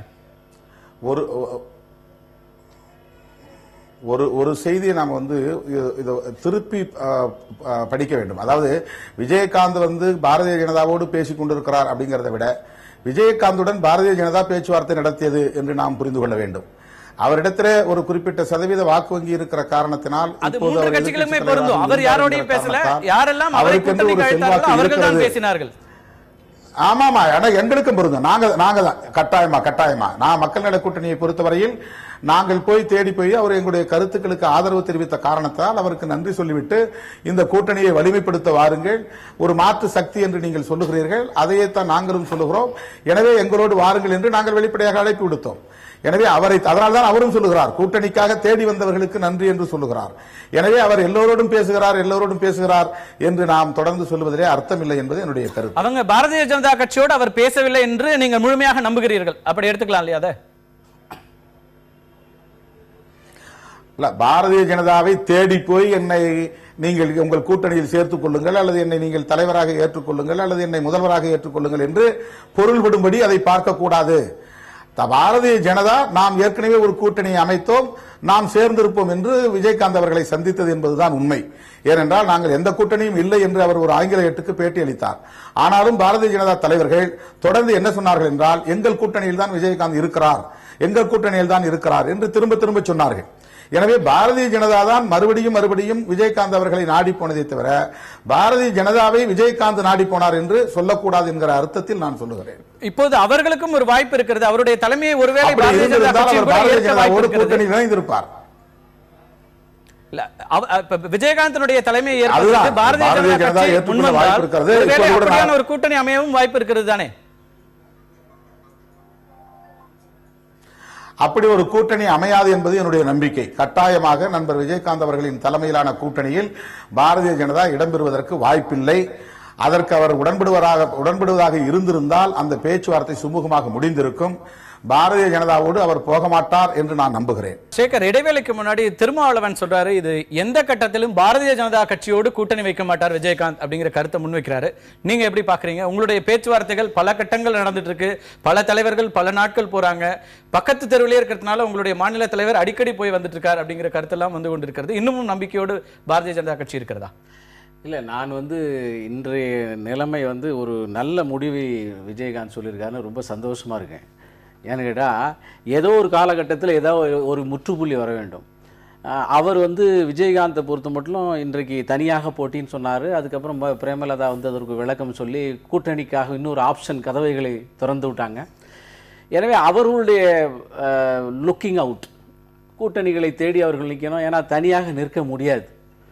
ஒருவேளை அவர் தனியாக மட்டுமே நிற்கின்ற ஒரு முடிவை எடுத்திருந்தால் அதை வரவேற்கின்ற முதல் மனிதனாக நான் தனிப்பட்ட முறையில் இருப்பேன். காரணம் என்றால், கட்சிகள் தன்னுடைய சொந்த பலத்திலே நின்று வரக்கூடிய ஒரு சூழ்நிலை இருக்கின்ற போது தான் கூட்டணி பேரங்கள் இருக்கும். காமன் மினிமம் ப்ரோக்ராம் வச்சு கட்சி நினைக்கின்ற ஒரு விஷயத்தை செய்ய முடியாது. இப்படி ஒரு நிலைமை ஏன் பாரதிய ஜனதா கட்சி எடுக்கல? இல்லை, அதாவது ஒரு காலகட்டம் இருக்குது. அதாவது முதல்ல காங்கிரஸ் மட்டுமே 3/4 இருந்துச்சு. அதுக்கப்புறம் அப்சல்யூட் மெஜாரிட்டி, அதுக்கப்புறம் கூட்டணி ஆட்சி, அப்புறம் காங்கிரஸ் போய் ஒரு கூட்டணி ஆட்சி, நிலையில்லாத ஆட்சி, அப்புறம் பிஜேபி ஒரு கூட்டணியோட 27 கட்சிகளோட ஒரு ஆட்சி, இப்போ அப்சல்யூட் மெஜாரிட்டி கூட்டணி இப்போ கூட்டணி வேண்டாம் என்கின்ற நிலைமையில மக்கள் மனது இருக்கிறதாக நாங்கள் சொல்ல. அவருடைய தலைமையை ஏற்பதற்கு பாரதிய ஜனதா கட்சி தயாராக இருக்கிறதா? யாருடைய தலைமை? விஜயகாந்தனுடைய தலைமையை. ஏன்னா அவருடைய தலைமையை ஏற்கிற கட்சிகளோடு பேசுவதற்கு தயார்னு இன்னைக்கு பிரேமலதா விஜயகாந்த் சொல்லியிருக்கிறாங்க. ஏற்கனவே முரளிதர் ராவ் அதை பத்தி நாங்கள் பரிசீலிக்க தயார் அப்படின்னு சொன்னாரு. இப்போ உங்களுடைய நிலைமை என்ன? அதாவது பாரதிய ஜனதா கட்சியை பொறுத்த மட்டும் தேசிய ஜனநாயக கூட்டணியில் இருக்கிறது. தேசிய ஜனநாயக கூட்டணியுடைய கேப்டன் நரேந்திர மோடி தான். எங்களை ஒரு கேப்டன் தான் இருக்க முடியும் ஒரு கப்பல் கன்றீங்க. அது உலகத்தினுடைய நியதி. அது ஒன்று. ரெண்டாவது விஷயம் இப்போ எங்களை பொறுத்த மட்டும் அவர் தனியாக போவது என்பது அவர் தன்னுடைய பலத்தை காண்ப வைக்க வேண்டும் என்ற முடிவிலே தான் போயிருப்பார் என்று நாங்கள் நம்புகிறோம். எல்லாருமே நம்புகிறார்கள். அதனால் அந்த வகையிலே வரவேற்கிறேன். எல்லா கட்சிகளும் தனியாக போட்டியிடுகின்ற அதனுடைய பலத்தை சொல்லக்கூடிய ஒரு நிலைமை வர வேண்டும் என்று நான் எதிர்பார்க்கிறேன். அண்ணன் சுபவி அவர்கள் மிக அழகாக தன்னுடைய தமிழ்ல மிக விளக்கமாக சொன்னார். பழம் புளிக்கும் என்பதை சொல்லாமல் சொல்லி அதெல்லாம் நியாயம். ரொம்ப அபூர்வமான காட்சியா இருக்கு. ஒரு திராவிட கழகத்தினுடைய தலைவர் சொல்வதை ஏற்கக்கூடிய இடத்துல பாரதிய ஜனதாவுடைய கட்சியினுடைய தலைவர்கள் இருக்கிறாங்க. நல்லா இருக்கு. நான் என்னுடைய அவருடைய கருத்துக்களை எல்லாவற்றையும் நான் மறுப்பதில்லை. என் கேள்வி என்னன்னா, நீங்க தமிழக பாரதிய ஜனதா கட்சியினுடைய தலைவர்கள் மட்டுமல்ல, தமிழிசை மட்டுமல்ல, பொன் ராதாகிருஷ்ணன் மட்டுமல்ல, டெல்லியிலிருந்து வருகின்ற தலைவர்கள், அது முரளிதர் ராவாக இருக்கலாம் அல்லது பிரகாஷ் ஜவடேகராக இருக்கலாம், அத்தனை பேரும் இன்னைக்கு நீங்க கூட்டணிக்காக விஜயகாந்த் வருவதற்கான எல்லா முயற்சிகளையும் எடுத்துக்கொண்டிருந்தீங்க. இன்னைக்கு அவர் தனித்து போட்டின்னு சொல்லியிருந்தா நான் வரவேற்பேன் அப்படிங்கிறது ஒரு ஏமாற்றத்தின் வெளிப்பாடா, விரக்தியின் வெளிப்பாடா? முதல்ல இந்த பழம் புளிக்கும் அப்படிங்கிற நிலைமைக்கு பாரதிய ஜனதா வந்துருச்சு. இல்ல அதாவது நான் இந்த விஜயகாந்த் பாரதிய ஜனதா கட்சி என்கின்ற இந்த ஊடகங்களுடைய அரைத்த மாவு எத்தனை நாளைக்கு தான் போகும் ஒரு முடிவுக்கு வந்துட்டாருங்கிறது தான் எனக்கு சந்தோஷம். பாரதிய ஜனதா கட்சி எந்த நேரத்திலும் விஜயகாந்தோட போகணும்னு நினைக்கல. இல்ல அதாவது அண்ணன் ரொம்ப அழகாக சொன்னார். திரைக்கு பின்னால் நடந்த பல விஷயங்களை எடுத்து சொல்வது என்பது நாகரீகமாக. திரைக்கு பின்னால் ஏதோ ஒரு நகர்வு இருக்குங்கிறத ஊடகங்கள் சொல்றதுல மட்டும் என்ன பிரச்சனை? அதான் சொல்லிட்டீங்களே நேத்து வரையிலும், நீங்க முடிஞ்சு போச்சு இல்ல. அதுக்கப்புறம் அடுத்த கட்டத்துக்கு போவோம். அவரே அடுத்த கட்டத்துக்கு போயிட்டாரு, நம்மளும் அடுத்த கட்டத்துக்கு போகலாம். ஆனா அதனால நான் எதற்கு அடுத்த கட்டம் நீங்க சொல்றதுல பாரதிய ஜனதா கட்சி இப்ப விஜயகாந்த் வரல அல்லது தனித்து நாங்க போலாம், விஜயகாந்த் இல்லாம போலான்ற முடிவுக்கு வந்துருச்சு இல்ல. இந்த விஷயத்துல நாங்கள் அதாவது ராஜா புதிய தலைமுறைக்கு இப்போ தொலைபேசி வழியாக கொடுத்த பேட்டியிலும் அதான் சொன்னாரு. தனித்து போவதற்கு தயார் பாரதிய ஜனதா கட்சி தயாராக இருக்கிறது அப்படிங்கிற ஒரு கருத்தை முன்வச்சார். ராஜா சொன்னது சரி. ஆனால் கட்சியே அதைத்தான் சொல்லுகிறது. எப்போது சொல்லுகிறதுனா, நீங்க ஒரு விஜயகாந்த் வேண்டாம் அப்படின்னு இல்ல 4-5 நாளைக்கு முன்னாலே பாரதிய ஜனதா கட்சி காத்திருக்கிறது, பின்னாலே போகிறது, எதிர்பார்த்து இருக்கிறது, ஐயோ பாவம் இப்படியெல்லாம் உங்களுடைய தமிழையெல்லாம் போட்டு ஒரு மிக அழகாக சொன்னீர்கள் அல்லவா? ஒரு மத்திய அமைச்சர் ஒரு முக்கியமான இடத்துல பாரதிய ஜனதா கட்சியினுடைய மிக மூத்த ஒரு தலைவர் இங்க வந்து பாக்குறாரு, கூட்டணி குறித்து நான் பேசினேன் அப்படின்னு வெளிப்படையாக பத்திரிகைகள்கிட்ட பேட்டி கொடுக்கிறார். அதற்கு பிறகு வருகிற பத்திரிகை ஸ்டேட்மெண்ட் இது வந்து courtesy visit அப்படின்னு வருது. இதெல்லாம் நாங்க எப்படி எடுத்துக்கிறது? ஏதோ நாங்கள் தான் இதுக்கெல்லாம் ஒரு காரணம் கற்பிச்சோம் அப்படின்னு பாரதிய ஜனதா சொல்றதுங்க. அதற்கு தான் நான் சொன்னேன், அதற்கெல்லாம் முற்றுப்புள்ளி நீங்க வச்சுட்டாரு விஜயகாந்த். அதனால் நான் அன்னைக்கே முற்றுப்புள்ளி வச்சுட்டாரோன்னு எனக்கு இப்ப தோணுது. இல்ல, அது அவங்களுடைய பத்திரிகை குறிப்பிலேயே நாம திரைக்கு பின்னால போக வேண்டாம். ஏனென்று சொன்னா விஜயகாந்தை பொறுத்த மட்டும் இந்த முடிவை நான் வரவேற்பதற்கு காரணம், அவர் வந்து தமிழ்நாட்டில் வந்து 2 முதல்வர்கள் தான் இருந்தாங்க. ஒன்று கலைஞர், இன்னொன்று வந்து ஜெயலலிதா அவர்கள். அதற்கு பின்னாலே முதல் முறையாக 2006 3வது முதல்வராக தன்னை பிரகடனப்படுத்தி கொண்டவர் அவர். துரதிருஷ்டவசமாக 3வது முதல்வராக ஆக வேண்டியவர் ஜெயலலிதாவோடு போய் சேர்ந்தார். பாவம், எதிர்கட்சியினுடைய ஒரு வரிசையிலே எதிர்கட்சி தலைவர் அப்படிங்கிற ஒரு கூட அது போறதுக்கு நேரில் அது தேர்தல் பிரச்சாரத்தில் எங்கேயாவது பலன் பற்றுவாரோ என்று பயந்து போய் இவர்களும் அந்த முடிவு கொண்டு வந்துட்டாங்க. இப்போது அவருக்கு அந்த வாய்ப்பு இருக்கிறது. 3வது முதல்வராக 3வது நபர் முதல்வர் என்கின்ற கோஷத்தை வலுப்படுத்துவதற்கான வாய்ப்பை அவர் உருவாக்கி கொண்டிருக்கிறார். அந்த வாய்ப்பை ஏற்பதற்கு பாரதிய ஜனதா தயாரா இருக்கா இல்லையா? அதான் கேள்வி. இல்ல, இது நேரா வந்து அவருடைய தலைமையை ஏற்பதற்கு பாரதிய ஜனதா தயாராக இருக்கிறதா இல்லையா? எங்களை பொறுத்த மட்டிலே நாங்கள் 234 தொகுதிகளிலும் எங்களுடைய தேர்தல் பணியை 4 நாளைக்கு முன்னாலே இங்க இப்படி 4 நாள் முன்னாடி அப்ப தெளிவு வந்து உங்களுடைய சந்தோஷத்துக்காக அப்படி வச்சுக்கோமே, அப்படித்தான் ஒரு சந்தோஷத்தை நீங்கள் பெற வேண்டும் என்றால் சந்தோஷம் இல்ல, பாக்குற பார்வையாளர்களுக்கு தெளிவு கிடைப்பதற்கான ஒரு முயற்சியை நாங்க தெளிவாக இருக்கிறோம். இப்போது மறுபடியும் ரொம்ப தெளிவாக சொல்லுகிறோம். 234 திரு திருமாவளவன் சொன்னது சரி. பாரதிய ஜனதா கட்சியோடு அவர் நிச்சயம் போக மாட்டார் அப்படிங்கிற கருத்தை அவர் முன் வச்சாரு. அவருக்கான சில தகவல்கள் இருந்திருக்கலாம், அவர் சந்தித்ததாக கூட தகவல்கள் உண்டு. அப்ப அந்த அடிப்படையில் பாரதிய ஜனதா கட்சியை விஜயகாந்த் புறக்கணித்து விட்டார். அதன் பிறகு பாரதிய ஜனதா கட்சி இப்போ 4 நாட்களாக நாங்கள் 234 தொகுதியிலும் தனித்து போட்டியிட தயாராக பல்வேறு ஊகங்களுக்கு முடிவுக்கு கொண்டு வர வேண்டும் என்பதும், பல்வேறு வகையான ஊடகங்களுடைய எல்லையில்லாத கற்பனையினுடைய வளத்தினுடைய உச்சகட்டத்திற்கு போன விமர்சனங்களுக்கு எல்லாம் ஒரு முடிவு கொண்டு வர வேண்டும் என்பதற்காக 234 தொகுதிகளிலும் பாரதிய ஜனதா கட்சி தன்னுடைய பணியை துவங்கிவிட்டது. தன்னுடைய சட்டமன்ற தொகுதி பொறுப்பாளர்களை அன்புமணியை முதலமைச்சர் வேட்பாளரா ஏற்க தயாரா இருக்கா பாரதிய ஜனதா? அவர் ஏற்கனவே சொல்லிட்டு இருக்கிறாரு, என்னுடைய தலைமையை ஏற்றால் அந்த அணிக்கு நான் வந்து தயாரா இருக்கேன் அப்படிங்கிறார். நான் சொன்னேன், தேசிய ஜனநாயக கூட்டணியுடைய கேப்டன் தலைவர் நரேந்திர மோடி. தமிழ்நாட்டிலே தேசிய ஜனநாயக கூட்டணியை யார் வேண்டுமானாலும் வரலாம், ஆனால் தேசிய ஜனநாயக கூட்டணியுடைய தலைமை வைஸ் கேப்டன் பதவியை கொடுக்க மாட்டீங்களா? டெஃபினட்டா எங்க அணியில அதை ஏற்க தயாரா இல்ல. நாங்க வந்து ஏற்கனவே அந்த சோ அவர்கள் துக்ளக்ல சொல்லுவார்ல, 437 துணை பிரதமர்கள் மாதிரி நாங்க வைஸ் கேப்டன் பதவி என்பது நிச்சயமாக தொடர்ந்து பேசலாம். ஆர்கே, இந்த நிகழ்வுகள்லாம் எப்படி பாக்குறீங்க? தொடர்ந்து வந்து இப்ப விஜயகாந்த் பெரிய அளவிற்கு எதிர்பார்ப்பு உருவாக்கப்பட்டதுங்கிறது சமீப காலங்களில் திமுக தேமுதிக கூட்டணி அமைந்து விட்டது, பேச்சுவார்த்தை நடந்து கொண்டிருக்கிறது, கிட்டத்தட்ட முடிந்து விடும் அப்படிங்கிற இதெல்லாம் வந்தது. இன்னைக்கு அவர் வந்து நேர் எதிரான ஒரு நிலைப்பாட்டை அறிவிச்சிருக்கிறார். பெரிய ரிலீஃப். அதாவது நமக்கு இந்த எலெக்ஷனோட இந்த பார்ட்டியும் பாமகவால மதிமுகவால ஆகிவிடும். இதுதான் என்னுடைய முதற்கட்ட கருத்து. அடுத்ததாக இந்த கொஞ்சம் ஃப்ளாஷ்பேக்கில் போய் ஓடி பார்க்கலாம். அந்த 7 மணி 8 மணியிலிருந்து நடந்த அந்த நிகழ்வுகளை பார்த்தீங்கன்னா ஒரு கட்சியிலையும் நடக்காத ஒரு அவலம் இங்கே நடந்திருக்கு. அதாவது ஒரு தலைவர் பேசி முடிக்கிறாங்க, அதன் பிறகு அதுக்கு ஒரு விளக்க உரை ஆற்றும் மாதிரி பிரேமலதா எழுந்து மறுபடியும் பேசுறாங்க. இது எந்த கட்சியில் நடக்கும்? இது எதுக்கு ஒரு விளக்க உரை? இது ஒரு கட்சியா? இவங்களை நாடித்தானே இவங்க எல்லாரும் தேர் ஆல் புசிஃபுட்டிங் ஹிம். இப்ப கூட பாஜக தெளிவாக ஒரு நிலை எடுக்க மாட்டேங்குது. அதே மாதிரி தான் திருமாவளவன் சார் கூட அப்படி தெளிவான ஒரு நிலையை எடுக்க மாட்டேங்கிறாங்க. ஏன் தான் புரிய மாட்டேங்குது. அதாவது இவருடைய வாக்கு வங்கிங்கிறது 2005 நிச்சயமாக கணிசமாக இருந்தது, 2009 நிச்சயமாக கணிசமாக இருந்தது. அதன் பிறகு பாத்தீங்கன்னா சரிஞ்சு கொண்டே வருது. அதாவது மக்களே நான் வந்து 2005 இருந்து தேர்தல் வரும்போது வெற்றி பெறக்கூடிய ஒரு அணியாக அமையணும்னு எல்லா கட்சிகளும் முயற்சி பண்ணுவாங்க. அதுக்கான யாரெல்லாம் பலம் கூட்டுவதாக இருப்பாங்களோ அந்த கட்சியோட கூட்டணி போகணும்னு நினைப்பாங்க. அந்த வகையில மக்கள் நல கூட்டணிக்கு ஏற்கனவே 4 கட்சிகள் இருக்கிறாங்க. கூடுதலாக விஜயகாந்த் வந்தால் அது ஒரு பலம் கூடும்னு ஒரு நம்பிக்கை அவங்க வைக்கிறதுல என்ன தவறு இருக்க முடியும்? இல்ல, பலம் கூடும். ஆனா எதுக்கு வந்து பலம் கூடுதுன்னா அது ஒரு வெற்றியில் சேர்ந்து அடைமான்னு பார்த்தா நிச்சயமா கிடையாது. அது விஜயகாந்த் அந்த பொசிஷன்ல கிடையாது. ஒன்னும் அதிமுக கூட இல்லைன்னா திமுக கூட போனால் மட்டும்தான் அந்த வெற்றி வாய்ப்பு விஜயகாந்துக்கும் சரி அதே போல இருக்கிற கட்சிகளுக்கும் சரி திமுகவுக்கும் அதிமுகவும் வந்து அடையும் என்று நம்ம எல்லாம் பார்த்திருக்கோம். This is history. அது மதிமுகவும் அந்த நிலையில் இருந்து பாமகவும் அந்த நிலையில் இருந்து இன்றைக்கு 2016 தேர்தலில் மட்டும்தான் இந்த தேமுதிக அந்த நிலையில் இருக்கிறது. அந்த வாய்ப்பை அவர்கள் இழந்து விட்டார்கள். இதுதான் நீங்க பாத்தீங்கன்னா அந்த ஹிஸ்டரியில பாத்தீங்கன்னா 10% எப்போ வந்ததுன்னா 10% தனியா நிற்கும் போது மட்டும்தான் இவருக்கு வந்திருக்கு. அதன் பிறகு அந்த சரிவு தான். அப்போ ஃபர்ஸ்ட் நீங்க என்ன சொல்றீங்க, நான் தான் மாற்று அப்படின்னு சொல்லிட்டு சார் சொன்ன மாதிரி அவங்க வந்து 2005 நிக்கிறாங்க. 2006 பலமுனை போட்டி அப்படிங்கிறது வந்து எந்த விதத்திலையும் இது ஒரு தவறான ஒரு புரிதல் வருதுன்னு திருமாவளவன் ஏற்கனவே சொல்லியிருந்தார் நம்ம தொலைபேசி இணைப்புல வரும்போது. நீங்க வந்து இந்த ஆட்சியை அகற்றுவதற்கு எல்லோரும் சேர்ந்து நின்றால்தான் முடியும் அப்படிங்கிற மாதிரியான ஒரு கற்பிதம் உருவாக்கப்பட்டிருக்கு. அப்படி இல்ல அப்படின்னு ஒரு கருத்தை முன்வைக்கிறாரு. ஒரு பத்திரிகையாளர் அவங்களோட பார்வை எப்படி பார்க்கணும்? நிச்சயமாக பலமுனை போட்டிங்கிறது ஆளுங்கட்சிக்கு தான் பெனிஃபிட் என்று நான் கருதுகிறேன்.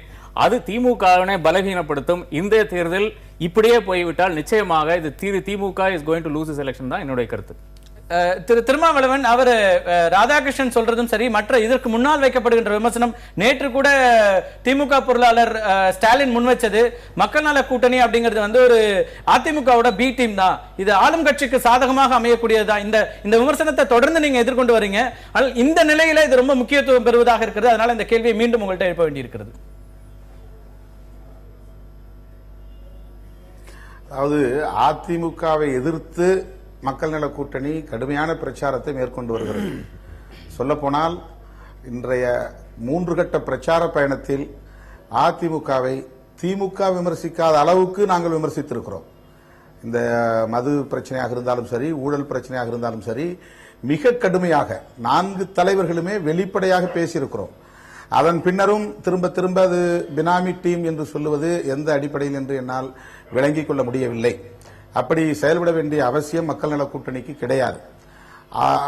நண்பர் ராதாகிருஷ்ணன் அவர்கள் பேசுகிற போது மக்கள் நல கூட்டணியும் இன்னும் தெளிவான முடிவு எடுக்கவில்லை என்று ஒரு போகிற போக்கிலே ஒரு விமர்சனத்தை முன்வைத்தார். மக்கள் நல கூட்டணியை பொறுத்தவரையில் மிக தெளிவான முடிவை நாங்கள் எடுத்திருக்கிறோம். அந்த நிலைப்பாட்டில் உறுதியாக இருக்கிறோம். அவர் எங்கள் நிலைப்பாட்டை வரவேற்றார், பாராட்டினார். அதனால் நேரில் சென்று அவருக்கு நன்றி சொன்னோம். நீங்களும் இதே நிலைப்பாட்டில் இருக்கிற காரணத்தால் எங்களோடு நீங்கள் இணையலாமே என்று நாங்கள் ஒரு வெளிப்படையான அறைகோல் விடுத்தோம். அவ்வளவுதான். அதற்காக நாங்கள் எங்களுடைய வேலைகளை முடக்கி போட்டுவிட்டு நாங்கள் வெறுமன கிடக்கவில்லை. நாங்கள் எங்கள் வேலைகளை தொடர்ந்து பரப்புரையை நிறைவு செய்திருக்கிறீர்கள். வேற எந்த கட்சிக்கும் முன்னாடி நீங்க தான் வந்து தேர்தல் வேலையை தொடங்கி இருக்கீங்க.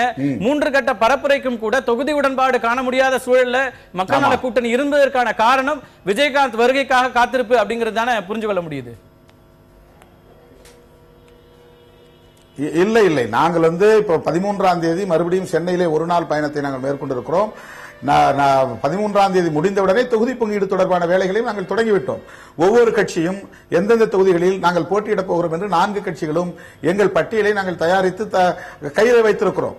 இது தொடர்பாக நாங்கள் கலந்தாய்வு செய்வதற்கு தேதியையும் நாங்கள் முடிவு செய்துவிட்டோம். எனவே நாங்கள்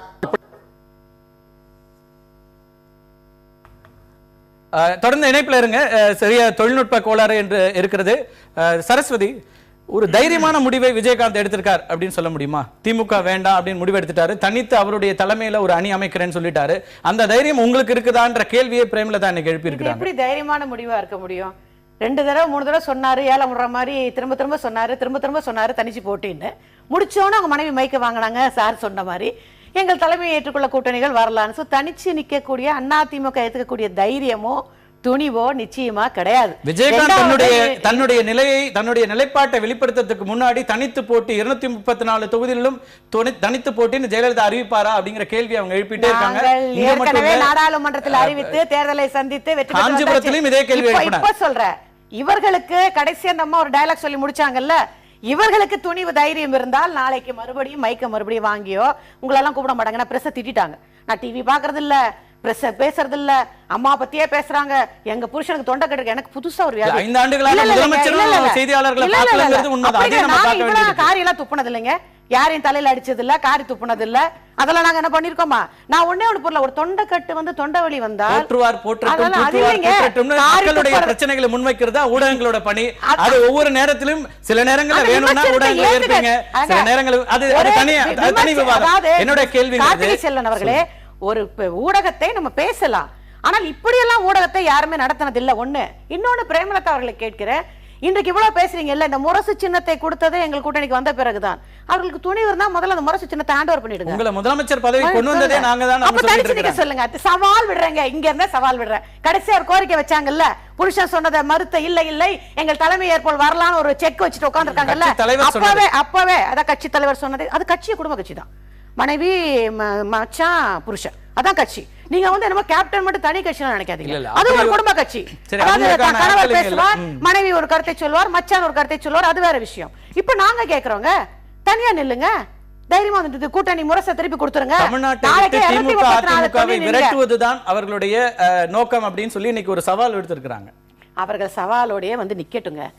அவங்க நின்னதுக்கு அப்புறம் தான், ஏங்க 2011ல எங்க கூட ஜெயிச்சு எதிர்கட்சி தலைவரா உட்கார வச்சது நாங்க தான். அதை இல்லைன்னு யாரும் மறுக்க முடியாது. 2000 அது முடிந்த பிறகு உள்ளாட்சி தேர்தலை இதே தேமுதிக சந்திச்சுது. எத்தனை இடத்துல டெபாசிட் இழந்தாங்கிறது உங்களுக்கும் தெரியும், மக்களுக்கும் தெரியும். நாடாளுமன்றத்தில் இவங்க கூட்டணியே வந்து நின்னாரு. அவர் மச்சான் சுதீஷே அவரால் ஜெயிக்க முடியல. கூட்டணிக்கு வந்த போது கூட தன் மச்சானே கூட வெற்றி பெற செய்ய தேமுதிகவால முடியல. இன்னொன்னு நான் பிரேமலதாட்ட கேட்டேன், முதல்ல தனிப்பட்ட விமர்சனம், அண்ணன் சொன்னதை போல தனிப்பட்ட விமர்சனத்தை அவர் நிறுத்தட்டும். எப்ப பார்த்தாலும் ஒரு தனிப்பட்ட ஒரு மாண்புமிகு முதலமைச்சர், ஒரு 1.5 கோடி தொண்டர்கள் உள்ள கட்சி இது, ஒரு உலக அளவுல தெரியக்கூடிய ஒரு மிகப்பெரிய தலைவர், அது என்ன தனிப்பட்ட விமர்சனம் பேசுறது? தொண்டை கட்டிக்கிட்டா காரி துப்புற இவர் விஜயகாந்த் மாதிரி அவரோட கம்பேர் பண்ணி எங்கள் அம்மாவை பேசுவதே முதல்ல நிறுத்தணும். அதிமுக தனித்து போட்டியிடும் அப்படின்னு எடுத்துக்கலாமா? தேமுதிக அறிவிச்சிட்டாங்க, அவங்க திமுகவோடு போல அப்படின்னு ஒரு நிலைப்பாட்டை எடுத்துட்டாங்க. ஒருவேளை இதற்காக அதிமுக காத்திருந்ததா? தேமுதிகவுடைய நிலைப்பாடு என்ன அப்படின்னு சொல்றதுக்காக காத்திருந்ததா? எப்போதும் எல்லா தேர்தலையும் மிக வேகமாக செயல்படக்கூடிய கட்சி, முதலாவதாக வேட்பாளர்களை பட்டியலை வெளியிடுற கட்சி, இந்த முறை இன்னும் தயக்கத்தோடு இருப்பதற்கான காரணங்கள்ல தேமுதிக முடிவு என்னன்னு தெரியாம. சகோதரா, தயவு செய்து தேமுதிகவோட எங்களை ஒப்பிடாதீங்க. அவங்க முடிவு சொல்லல, மறுபடியும் செக் வச்சிருக்காங்க. நாளைக்கு மறுபடியும் கடையை திறந்திருக்காங்க. வாசக்கதவு ஒரு படத்துல வடிவேலும் அர்ஜுன் சொல்ற மாதிரி வாசக்கதவு திறனா ஓடி போயிடுவாங்க, அது மாதிரி திறந்துட்டாங்க. திருப்பி கடையை விரிச்சிட்டாங்க, யார் வேணா வரலான்னு. பேரம் பேசினாங்கிறது அவங்க 2 பேரும் சொல்லணும், கண்டிப்பா சொல்லுவாங்க. ஒரு விஷயம், எங்கள் அம்மாவை பொறுத்தவரை, எங்கள் இயக்கத்தை பொறுத்தவரை ராணுவ கட்டுப்பாடு உள்ள இயக்கம். யாருடன் கூட்டணி சேர வேண்டும், எப்படி தேர்தலை சந்திக்க வேண்டும் என்பதை இது ஒரு கட்சி, ஒரு தலைவர், ஒரே முதலமைச்சர், அவர் சொல்வதுதான் வேத வாக்கு. எங்களுக்கு தலைவர் மட்டுமல்ல, எங்கள் தெய்வமா அம்மா நினைக்கிறோம். அம்மா சொல்லுவாங்க தேர்தலை எப்படி சந்திக்க போறோம், கூட்டணி எப்படி வரப்போகுது, எப்படி நிக்க போறோம், எல்லாம் அம்மா சொன்ன பிறகு எங்கள் களப்பணிகளை நாங்க செஞ்சுட்டு இருக்கோம். அதை செய்வோமே தவிர ஜெயலலிதா ஒருவரே முடிவுகளை எடுப்பார், அது வந்து ராணுவ கட்டுப்பாடு. விஜயகாந்த் அவர் முடிவு எடுக்கிறது மட்டும் எடுக்கலையே. நம்ம பேசலாம், பதில் வந்துட்டாங்களே, எங்கெங்க எடுத்தாரு? தொடர்ந்து பேசலாம். சிவலங்கோ, இதுல நீங்க ஒரு மாற்று அரசியலுக்கான ஒரு இயக்கத்தை நடத்திட்டு இருக்கீங்க. இந்த சூழலை எப்படி பாக்குறீங்க? இன்னைக்கு வந்து ஆட்சிக்கு வர வேண்டியதாக நினைக்கிற அல்லது அதிகப்படியான சட்டமன்ற உறுப்பினர்களை பெற வேண்டிய அப்படின்னு நினைக்கிற கட்சிகளுடைய இந்த நிலைப்பாடுகள், இதெல்லாம் எப்படி பாக்குறீங்க? ஒரு மாற்று அரசியலை முன்வைக்கிறவரா? விஜயகாந்த் அறிவிச்சிருக்கிறது வந்து ஒரு வரவேற்கக்கூடிய அறிவிப்பு இருந்தாலும் அவங்க வந்து ஒரு தெளிவான குழப்பத்தில் இருக்கிறாங்க. இன்னைக்கு வந்து காஞ்சிபுரத்தில் வந்து ஒரு அரசியல் திருப்புமுனை மாநாடு அப்படின்னு சொல்லி ஒரு லட்சக்கணக்கான தொண்டர்களை வந்து கூட்டிட்டு அங்கே அறிவிச்சிருக்க வேண்டிய ஒரு அறிவிப்பு. அப்போ அங்கே அறிவிக்க முடியல. நான் வந்து கிங்கா இருக்கணுமா, கிங் மேக்கரா இருக்குமா அப்படின்னு கேட்குறாரு. இவரே பதிலும் சொல்றாரு. இப்போ அவசரமாக இப்போ வந்து இங்கே வந்து ஒரு முடிவை அறிவிக்க வேண்டிய ஒரு சூழலில் அவர் இருக்கிறார். அப்போ வந்து இந்த முடிவு முன்னாடியே அறிவிச்சிருந்தா இவ்வளோ குழப்பம் இருக்கார். இப்போ நீங்கள் சொன்னீங்க பத்திரிகைகளில் என்னென்ன மாதிரியான எழுதுறது வந்தது, சமூக ஊடகங்களில் வந்து பேரம் நடந்துகிட்டு இருக்கு அப்படிங்கிற மாதிரியான விவரங்கள். இப்போ இந்த அறிவிப்பு வந்து இன்னைக்கு வந்து விஜயகாந்த் வந்து தலைவர், தேமுதிக தலைவர், நீங்க சொல்ற இதுல தான் இதற்கு இடையில அவருடைய கட்சியினுடைய எம்எல்ஏ கொரடா சந்திரகுமார் வைத்து ஒரு விளக்கமும் வந்தது. அப்போ தொடர்ந்து இது மாதிரியான வருகிற செய்திகளால அவருடைய இமேஜ் வந்து குறைஞ்சிரும் அல்லது மக்கள் வந்து அவரை பற்றின அவருடைய பார்வை குறைஞ்சிரும், அந்த ஒரு நெருக்கடியின் காரணமாக இப்படி அது ஒரு நெருக்கடி. கண்டிப்பா சமூக வலைதளங்கள்ல இன்னைக்கு வந்து 2 பக்கமும் பேரம் நடந்துட்டு இருக்கிறதா, இத்தனை ஆயிரம் கோடி நடந்துட்டு இருக்கு, இத்தனை ஆயிரம் கோடி நடந்துட்டு இருக்குன்னு பேரங்கள் நிறைய விஷயங்கள் நடந்துருக்கு. அதுக்கு ஒரு முற்றுப்புள்ளி தற்காலிகமா வைக்கிறதா கூட இருக்கலாம். ஆனால் இதுல வந்து நிரந்தரமா சொல்ல முடியாது. இன்னும் தேர்தல் நாமினேஷனுக்கு வந்து வேட்புமனு தாக்கலுக்கு 45 நாட்கள் இருக்கிறது. இன்னும் இந்த 1 மாதத்துல கூட இந்த முடிவுகள் மாறலாம். அப்ப மாறினதுக்கு கூட இன்னமும் மாறுன்ற ஏதாவது கடைகள் திறந்து வைக்கிறதுக்கு அது சொல்ல முடியாது இல்லையா? 2006ல வந்து அவர் சொல்றார் மக்களுடனும் கடவுளுடன் தான் கூட்டணி அப்படின்னு சொன்னார். அப்ப அதே 2011 அதிமுகவோட போய் சேர்றார். நான் ஊழலை ஒழிப்பேன் அப்படின்னு சொல்லிட்டு தான் அவர் வந்து கட்சி துவங்குறாரு. ஆனால் ஊழல் கட்சியினுடன் அதிமுகவுடன் 2011 சேர்ந்து தேர்தலை சந்திக்கிறார். இப்ப அதன் பிறகு இப்ப வந்து எல்லா கட்சியும் சொல்றாங்க. இப்ப இவங்க திமுகவும் சரி, பாரதிய ஜனதாவும் சரி தெளிவா என்ன சொல்றாங்கன்னா, இப்ப திமுக தலைவர் கருணாநிதி சொன்னார் பழம் கனிந்து பாலில் விழும் அப்படின்னு சொல்லிட்டு, இப்ப விழலா அப்படின்னு சொல்லும்போது 2 பேருமே சீச்சு இந்த பழம் புளிக்குங்கிற நிலைமைக்கு வந்துட்டாங்க. நாங்க வந்து இப்ப நிம்மதியா இருக்கிறோம் அப்படின்னு சொல்லிட்டாங்க. அப்ப உங்களுக்கு தைரியமா இருந்தாக்க முன்னாடியே நீங்க அறிவிப்பு கொடுத்து நீங்க பாட்டுல போக வேண்டியதான பிரச்சாரத்தில். அப்போ எல்லாருக்கும் தயக்கம் இருக்கிறது. ஏன்னா அவரு 5-6 இந்த இடத்துல அது விஜயகாந்தனுடைய பலமாக எடுத்துக்கிறதா அல்லது இந்த கட்சிகளுடைய பலவீனம் அப்படின்னு? கட்சிகளுடைய பலவீனம். தைரியமா நீங்க இன்னைக்கு சொல்றீங்க இல்லைங்களா, இன்னைக்கு தைரியமா அறிவிச்சு நீங்க போக வேண்டியதானே. எல்லாமே அவருக்காக நீங்க காத்திருக்கிறாங்க. அவர் அறிவிப்பு கொடுத்த பிறகு நம்மளுடைய அடுத்த கட்ட நடவடிக்கையை நம்ம வைத்துக் கொள்வோம். அவர் உள்ளர வந்தாக்க எந்தெந்த இடங்களில் நிற்பது. அப்ப நீங்க தைரியமா சொல்ல வேண்டியதானே, எங்களுக்கு இவ்வளவு பிரச்சனை இல்லை. இன்னைக்கு சொல்றீங்களே நாங்க கௌரவமாக திமுக விழுந்த ஓட்டு தான் இன்னைக்கு அண்ணன் சொல்றாரு. அப்ப நீங்க முன்னாடியே அந்த முடிவை எடுத்து நீங்க போக வேண்டியதானே. இப்ப இதே பாரதிய ஜனதாவும் சொல்ல வேண்டியதானே, நாங்களும் தைரியமா நாங்க கேப்டன் இருக்கிறார் அப்படின்னு சொல்ல முடியாது. அப்ப தைரியமா முன்னாடியே போயிருந்திருக்கணும். நான் பேசலாம். நிச்சயமா உங்களுடைய அந்த கருத்துங்கிறது அடுத்த கட்ட விவாதத்தை நோக்கி நகர்த்துகிறது. இது விஜயகாந்தனுடைய பலமா அல்லது கட்சிகளுடைய பலவீனமா, பெரிய கட்சிகளுடைய பலவீனமா அப்படிங்கறதுல, அதிகாரத்துக்கு வர வேண்டிய வர துடிக்கின்ற கட்சிகளுடைய பலவீனமா அப்படிங்கிற கேள்வி எழுந்திருக்கிறது. இந்த விவாதத்தினுடைய தன்மை கருதி மேலும் அரை மணி நேரம் நீட்டிக்கப்படுகிறது. ஒரு சிறிய இடைவேளைக்கு பிறகு மீண்டும் தொடரும். திரு சுபவி, இவர் ஏற்கனவே நம்ம இடைவேளைக்கு முன்னாடி பேசின மாதிரி விஜயகாந்தனுடைய பலமா அல்லது பெரிய கட்சிகளுடைய பலவீனமா அப்படின்னும் போது நீங்களும் கூட உங்களுடைய கட்டுரையில சாராம்சமா அதை சொல்லியிருந்தீங்க. அப்ப இது ஒரு பலவீனமான நிலையில தான், அல்ல அதிகாரத்தை எப்படியாவது அடைந்துடணும் அப்படிங்கிறதுக்கு எந்த எல்லைக்கும் போய் அவருடைய வருகைக்காக காத்திருந்த இந்த கட்சிகள் அப்படிங்கிறதுல மக்கள் முன்னாடி உங்களுடைய இமேஜ் குறைஞ்சிடாதா? இல்லை, ரொம்ப தெளிவாக ஒரு செய்தியை நான் சொல்கிறேன். இதில் பலமும் இல்லை, பலவீனமும் இல்லை. ஒரு கூட்டணிக்கு அழைப்பது எப்படி பலவீனமாகும்? எதற்காக என்றால் அதாவது ஒரு பொது நோக்கத்திற்காக அழைத்தோம், காத்திருந்தோம்னா நான் ஒரு கேள்வி கேட்கிறேன். பொது நோக்கம் என்பது ஆட்சி அகற்றுவதுங்கிறதே பொது கொள்கை, காமன் பாலிசின்னு நான் சொல்லல, காமன் ப்ரோக்ராம் தான் சொல்றேன். ஒரு பொது நோக்கம் அகற்றுவது என்பது அது ரெண்டு பேருக்கும் அவர்களுக்கும் இருக்கிற காரணத்தால் அழைத்தோம். இதுல எதற்காக எங்க காத்திருந்தோம்? ஒரு செய்தி, நீங்க எந்த வேலை தாமதப்பட்டது, வேட்புமனுக்கள் வாங்கப்பட்டன, நேர்காணல் முடிந்தது, நான் சொல்றேன். எல்லாமே தேர்தல் அறிக்கை இன்னும் சில நாள்களில் வந்து விடும் தலைவர் சொல்லியிருக்கிறாங்க. எல்லா கட்சியும் இப்ப மக்கள் நல கூட்டணி அவங்க மக்களை பார்த்துட்டு இருக்கிறாங்க, பேசுறாங்க. இதுல ஒரு கட்சி வந்தால் அதற்கு தகுந்த மாதிரி இடங்களை ஒதுக்கீடு செய்து கொள்வது என்பதில் ஒன்றும் பெரிய சிக்கல் இல்லை. அறிஞர் அண்ணா அவர்கள் 67 எல்லா கட்சியும் அழைத்தார்கள் என்பதனால அண்ணா ரொம்ப பலவீனமாக இருந்தார் என்பது பொருள் இல்லை. அன்றைக்கு இருந்த நோக்கம் போல இன்றைக்கு ஒரு நோக்கம் இருக்கிறது. இதை தாண்டி ஒரு செய்தியை நான் ரொம்ப குறிப்பாக சொல்லணும்னு நினைக்கிறேன். நம்முடைய நண்பர் ராதாகிருஷ்ணன் அவர்கள் சொல்லுகிற போது இந்த கருத்தை தான் நாளைக்கு பலரும் சொல்லக்கூடும் என்பதனால நான் சொல்கிறேன். இந்த கட்சிகள் பலவாக அணிகள் பிரிந்திருப்பதால் இது ஆளுங்கட்சிக்கு தான் நன்மை என்பது போன்ற ஒரு கருத்து சொல்லப்படும். அது உண்மை இல்லை என்பதை மட்டும் நான் ஒரு சில விவரங்களோடு சொல்லணும்னு நினைக்கிறேன். சுருக்கமாக, இது புதிதில்லை. 2 தேர்தல்களே நான் பழைய தேர்தல்களை குறிப்பிடணும். இந்த 3வது அணி என்பதும் பல அணிகள் நிற்பதும் கூட புதிதில்லை. முதல்ல 1983 திருச்செந்தூரில் நடந்த இடைத்தேர்தல் மிக முக்கியமான தேர்தல். பிறகு 1996 நடந்த பொது தேர்தல். எல்லாரும் பேசணும், அதனால் நான் நேரத்தை எடுத்துக்கல, சுருக்கமாக சொல்கிறேன். 83 திருச்செந்தூர் இடைத்தேர்தலுக்கு என்ன முதன்மை என்றால், அதில் தான் அவங்க ஜெயலலிதா அம்மையார் முதலாக கொள்கை பரப்பு செயலாளராக தேர்தலுக்குள்ள வந்தார். அதில் தான் மூப்பனார் அவர்கள் காங்கிரஸ் கட்சிக்கு பொறுப்பெடுத்து கொண்டு வந்தார். அதில் தான் இன்றைக்கு திமுகவின் பொருளாளராக இருக்கிற தளபதி ஸ்டாலின் அவர்கள் காயல்பட்டணம் பகுதியினுடைய பொறுப்பாளராக இருந்தார். எல்லாம் பிரிஞ்சு போகிறது, இது ஆளுங்கட்சிக்கு எதிராக எல்லாம் சொல்லப்பட்டது. கடைசியாக அதிமுகவினுடைய வேட்பாளர் அமிர்தராஜ் என்று நினைக்கிறேன் வெறும் 1700 வாக்குகளில் வெற்றி பெற்றார். போட்டி திமுக அதிமுகவுக்கு இடையில் இருந்தது. பிறகு 1996 பொது தேர்தலில் 4 அணிகள் நின்றன. அன்றைக்கு பாமகவும் வாழப்பாடி அவர்களினுடைய காங்கிரசும் ஒரு அணி, வைகோ தனி அணியாக, திமுக கடைசியாக 2 அணிகளுக்கு இடையில தான் மோதல் இருந்தது. நீங்க இன்னொன்று ஒரே ஒரு குறிப்பா செய்தி, பெருந்துறை இடைத்தேர்தலில் வைகோ ஒரு குறிப்பிடத்தக்க அளவு வாக்குகளை பெற்றிருந்தார். ஆனால் அதே பெருந்துறையில் 1996 ஆண்டு பொது தேர்தலில் எனக்கு சரியாக நினைவிருக்கிறது 7092 வாக்குகளை தான் அவங்க பெற்றாங்க. 8000 வாக்குகளுக்கும் குறைவு. திமுக அதிமுக 2-3 விஷயங்கள் இதுல முரண்பாடா இருக்கு. ஒண்ணு வந்து இடைத்தேர்தல்களையும் பொது தேர்தலையும் நம்ம கம்பேர் பண்ண முடியுமான்னு ஒண்ணு. ரெண்டாவதாக 96 தேர்தலில் உங்களுக்கும் தெரியும், தமிழ்நாட்டில் இருக்க பெரும்பாலான அரசியலை பார்க்கிற எல்லாருக்கும் தெரியும், அன்னைக்கு ஒரு அலை இருந்தது, ஆட்சிக்கு எதிரான ஒரு பெரிய அலையாக இருந்தது. அன்னைக்கு இருந்த சூழல் வேறு. அந்த சூழலோடு இன்றைக்கு இருக்கிற சூழலை நீங்க ஒப்பிட முடியுமா? இந்த முறை 6-7 அணிகள் ஒரு மாதிரி பல முனைகளாக இருக்கிறது. முதல் முறையாக நீங்க வந்து வெளிப்படையாக இவ்வளவு அணிகளாக இத்தனை முனைகளாக போட்டிகள் வந்ததா அப்படிங்கிறதும் நீங்க கவனிக்க வேண்டிய கட்சிகளுக்குள்ள வாக்குகள் விழும். ஆனால் பொதுமக்களிடத்துல ஒரே ஒரு கேள்விதான் எழும், இந்த கட்சி ஆளுங்கட்சி தொடர வேண்டுமா வேண்டாமா, அகற்ற வேண்டும் என்றால் எந்த கட்சிக்கு வலிமை இருக்கிறது என்பதில் மக்கள் மிக தெளிவாக இருக்கிறார்கள். நமக்கு அதில் ஒரு அச்சமும் இல்லை. பல முனை போட்டியில எது ஏற்பட போகிறது?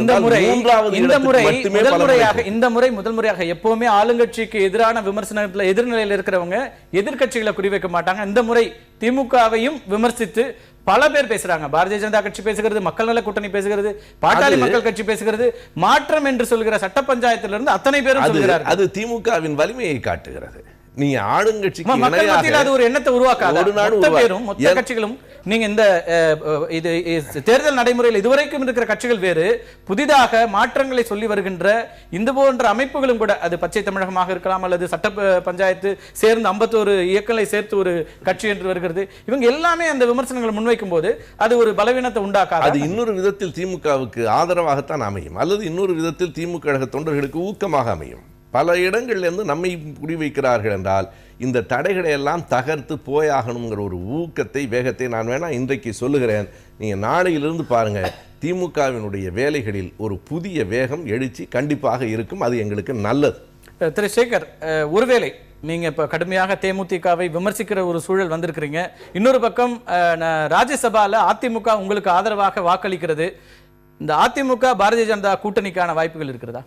இல்லை, அதிமுகவை பொறுத்த மட்டும் நாங்கள் வந்து ரெண்டு கழகங்களையும் ஈக்குவல் டிஸ்டன்ஸ் தான் வச்சுருக்கோம். நாங்கள் தொடர்ந்து இன்றைக்கு தமிழகத்தில் பாரதிய ஜனதா கட்சி மாற்றி தமிழக சமீப காலங்களில் மத்தியிலிருந்து வந்த தலைவர்களில் பிரகாஷ் ஜவடேகர் ஒருவர் தான் அதை முரளிதராவும் விமர்சிச்சிருக்கிறாரு. விஜயகாந்த் வீட்டு முன்னாடி நின்று அதிமுக அரசாங்கத்தை பற்றி சில விமர்சனங்களை முன் வச்சாங்க. அது கூட நேரடியான விமர்சனங்கள் இல்லை. இப்போ உங்களுக்கு ராஜ்யசபால அவங்களுடைய சப்போர்ட் வந்திருக்கிறது, எதிர்பார்க்காத ஒரு முனையிலிருந்து வருகிறது. அப்படிங்கும்போது அரசியல் கணக்குகள் ஒருவேளை மாறுகிறதோ, நீங்க இதெல்லாம் தான் விஜயகாந்துக்கு உங்கள் மீது நம்பிக்கை எழாமல் அல்லது நம்பிக்கை வராமல் செய்ததோ அப்படிங்கிற கேள்வி இருக்கு.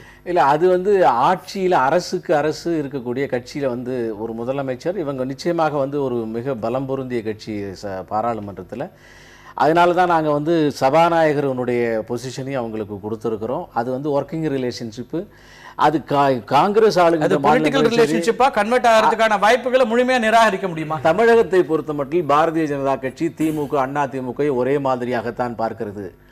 ஒரு குப்பை ஒரு ஆட்சி ஆளுகிறது, அந்த ஆட்சி வந்து அராஜகமாக ஊழலாக ஆளுகிறது, மக்களுக்கு நன்மை இல்லை, தொழிலிலே முன்னேற்றம் இல்லை, மின்சார வெட்டு, இப்படி ஆண்டதற்கு மாற்றாக இன்னொரு கட்சி வருகிறது, பிராமிஸ் பண்ணுகிறார்கள், நடக்கவில்லை. மறுபடியும் ஏற்கனவே இருந்த அதே குப்பையிலே வீசி எறியப்பட்டதை தொடர்ந்து ஒரு குப்பை மற்றொரு குப்பைக்கு மாற்றாக இருக்க முடியாது. எனவே 2 குப்பைகளையும் அகற்றிவிட்டு ஸ்வச் பாரத், புதுமையான பாரதத்தை, தூய்மையான தமிழகத்தை உருவாக்க பாரதிய ஜனதா கட்சியில் மட்டுமே முடியும் என்பதை 13 மாநிலங்களிலே ஆளுகின்ற கட்சியும் மத்தியிலே ஆளுகின்ற 2 ஆண்டு கால கட்சியும் நிரூபித்திருக்கிறது என்பதால் தமிழகத்தில் மாற்றாக மலரட்டும் தாமரை, வளரட்டும் தமிழகம். அந்த திட்டமே வந்து செயல்பாட்டு அளவுல எவ்வளவு இருக்குன்னு ஒரு கேள்வி இருக்கு. அது இந்திய மக்கள் முழுமையும் பொறுத்தது. காலங்காலமாக ரத்தத்தில் உருவானது, அதை மாற்ற வேண்டும் என்கின்ற முதல் முயற்சி பாரதிய ஜனதா கட்சி செய்திருக்கிறது. குப்பைகள் அப்படிங்கிற அளவுக்கான ஒரு விமர்சனத்தை முன்வைக்கிறார். அப்படி இருந்தால் நாடாளுமன்றத்தில் எங்களுடைய தயவை அவங்க நாடக்கூடாது. குப்பை கிட்ட போய் உதவி கேட்கலாமா? கேட்க கூடாது. இல்ல, அவர்கள் பலத்தில் தான் ஆட்சி செய்ய வேண்டும். எதற்காக திராவிட முன்னேற்ற கழகத்தை நாட வேண்டும்? நியாயமா கேக்குறாங்க. எதற்கு நாட வேண்டும்? ஒரு கட்சியிட்ட நீங்க ஏன் வராதீங்க? ஆட்சியில் விமர்சனம் செய்யவே கூடாது. எப்படிங்க நீங்கள் என்ன வேண்டுமானாலும் செய்வர்கள் பார்த்து கொண்டிருக்க வேண்டும். அது அவசியம் இல்லை எங்களுக்கு. ஆக அங்க வந்து நீங்க பேசிக்கீங்க, நீங்க என்ன பண்ணுங்க. ஆனால் தமிழகத்தில் ஆளுவது சரியான ஆளாகணும், தமிழகத்தில் ஆளாவது சொல்லித்தான் வேண்டும். ஆகவே 2 பேரையும் நாங்கள் சமமாக பார்க்கிறோம், 2 பேரையும் சமமாக பார்க்கிறோம்.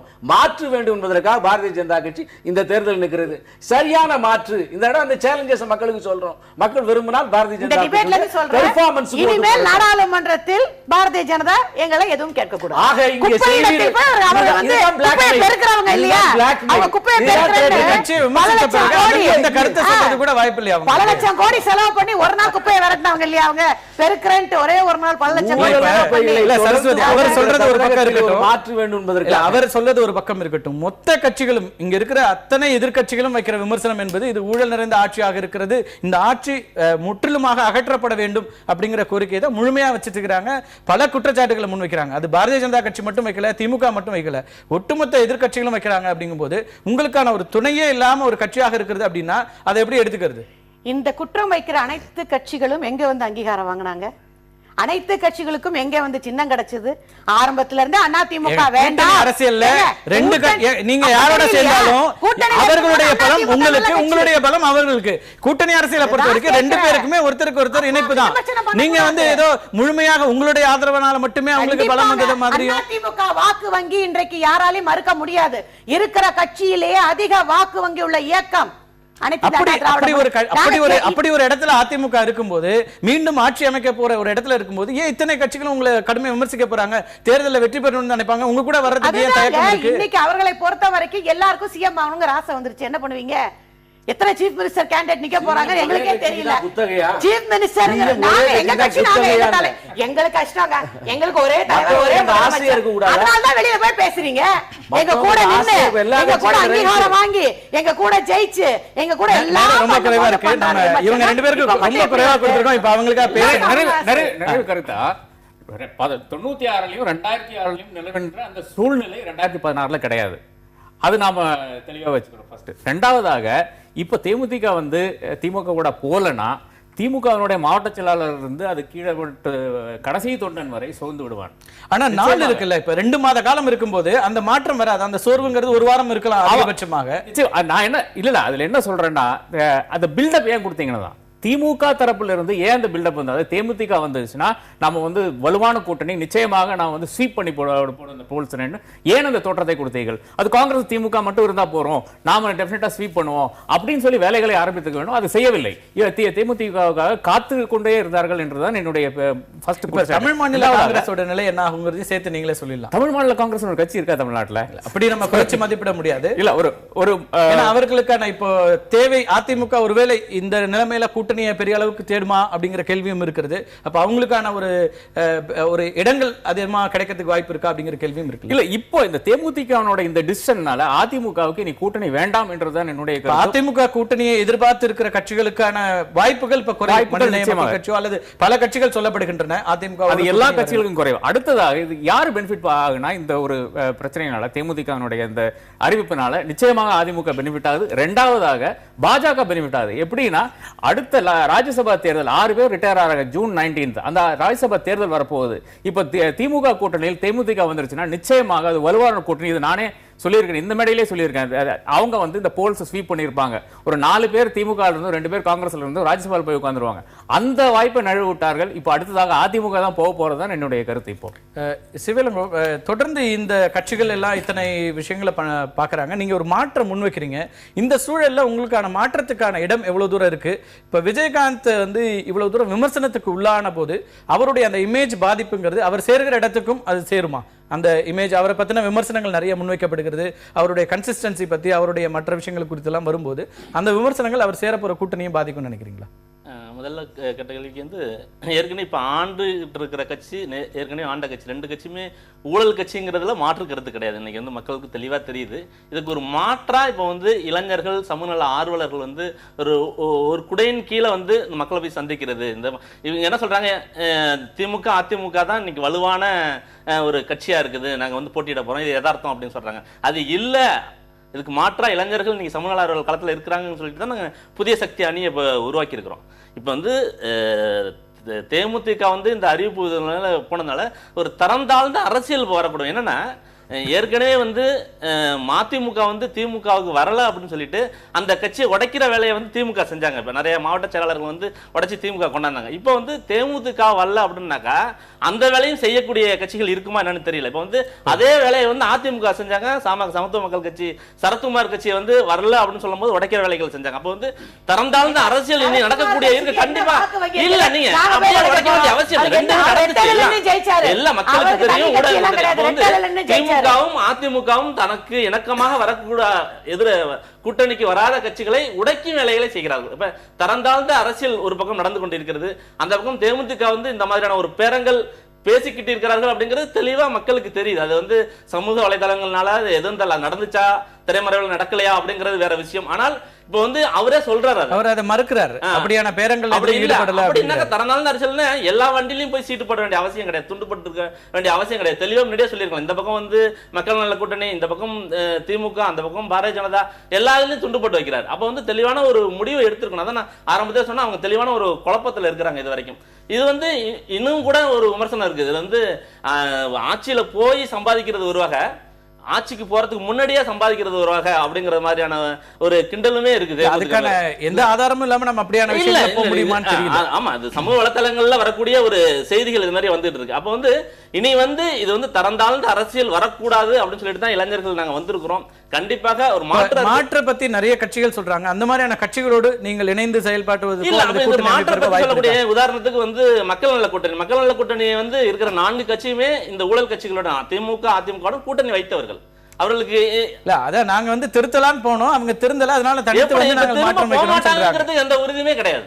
திரும்ப அவங்க கூட போக மாட்டாங்கிறதுக்கு எந்த உத்தரவாதம் கிடையாது. ஏன்னா இதுக்கு முன்னாடி அந்த மாதிரி பேசிட்டு இருந்தாங்க. அவர் வந்து வைகோ வந்து கன்னியாகுமரி டு சென்னை நடைபயணம் மேற்கொண்டிருக்காரு. அப்ப அதிமுக ஊழலை எதிர்த்து பேசுகிறார். இங்க முடியும் போது திரும்ப அதிமுக கூட்டணி வைக்கிறார். அப்ப இவர்களுடைய வாக்குறுதியை எந்த வகையில் நாம் நம்ப முடியும்? இந்த முறை அவங்க வந்து பரப்புரைக்கே போயிட்டாங்க. 3 கட்ட பரப்புரை நடந்திருக்கு. போக மாட்டாங்கன்னு சொல்றதுக்கு எந்த உத்தரவாதமும் கிடையாது. ஏன்னா கடந்த கால வரலாறு அப்படி இருக்கிறது. அதனால அந்த நம்பிக்கை இல்லை. இவங்க ஊழல் கட்சிகளுடன் கூட்டணி வைத்தவர்களுடன் நாங்கள் வந்து அவர்களோட சேர்ந்து சந்திப்பது இல்லைங்கிற முடிவுல தான் இளைஞர்கள் சமூக ஆர்வலர்கள் இருக்கிறோம். இறுதியா ரொம்ப சுருக்கமா 2 கட்சிகளும் ஊழல் கட்சிகள் என்று தொடர்ந்து சொல்வது ஒரு விதமான இன்றைய நாகரிகமாக அது ஆகியிருக்கிறது. 2ஐயும் சமப்படுத்துவது என்பதே மறைமுகமாக அதிமுகவுக்கு துணை போவது. அது மறைமுகமாக அதிமுகவுக்கு துணை போவது, சமமற்றவர்களை சமப்படுத்துவது. 2வது உடைக்கிறார்கள்னா உடைந்து போகிற நிலையில் இருப்பது ஒரு கட்சியின் வலிமைதானான்னு இளங்கோ சொல்லுங்க. ஏன் இடசாரிகளை உடைக்க முடியல? ஏன் இன்னைக்கு அதாவது எல்லா கட்சியிலையும் படவுகள் திமுகவில் அவரோட அப்சர்வரா சொல்றாரு 2 கட்சிகள் இத நடந்திருக்கு. அவர் சொன்ன உதாரணங்கள் எல்லாமே நடந்தவை, அதை நம்ம மறுக்க முடியாது. அது உடைப்பது என்றால் உடைவது என்பது நான் முதல்ல சொல்றேன். உடைப்பது இன்னொரு பக்கம் இருக்கட்டும். உடைவதற்கு தயாராக ஒரு கட்சி இருக்குமானால் நேரம் ரொம்ப குறைவா இருக்கிறது. நம்ம அடுத்த செய்திக்காக போக வேண்டியிருக்கிறது. விஜயகாந்தனுடைய இந்த முடிவு என்பது அடுத்தடுத்த நாட்களில் பல நகர்வுகளை, அரசியலில் முக்கியத்துவம் வாய்ந்த நகர்வுகளை ஏற்படுத்தும் என தெரிகிறது. மீண்டும் ஒரு நிகழ்ச்சியில் சந்திக்கலாம். நன்றி, வணக்கம்.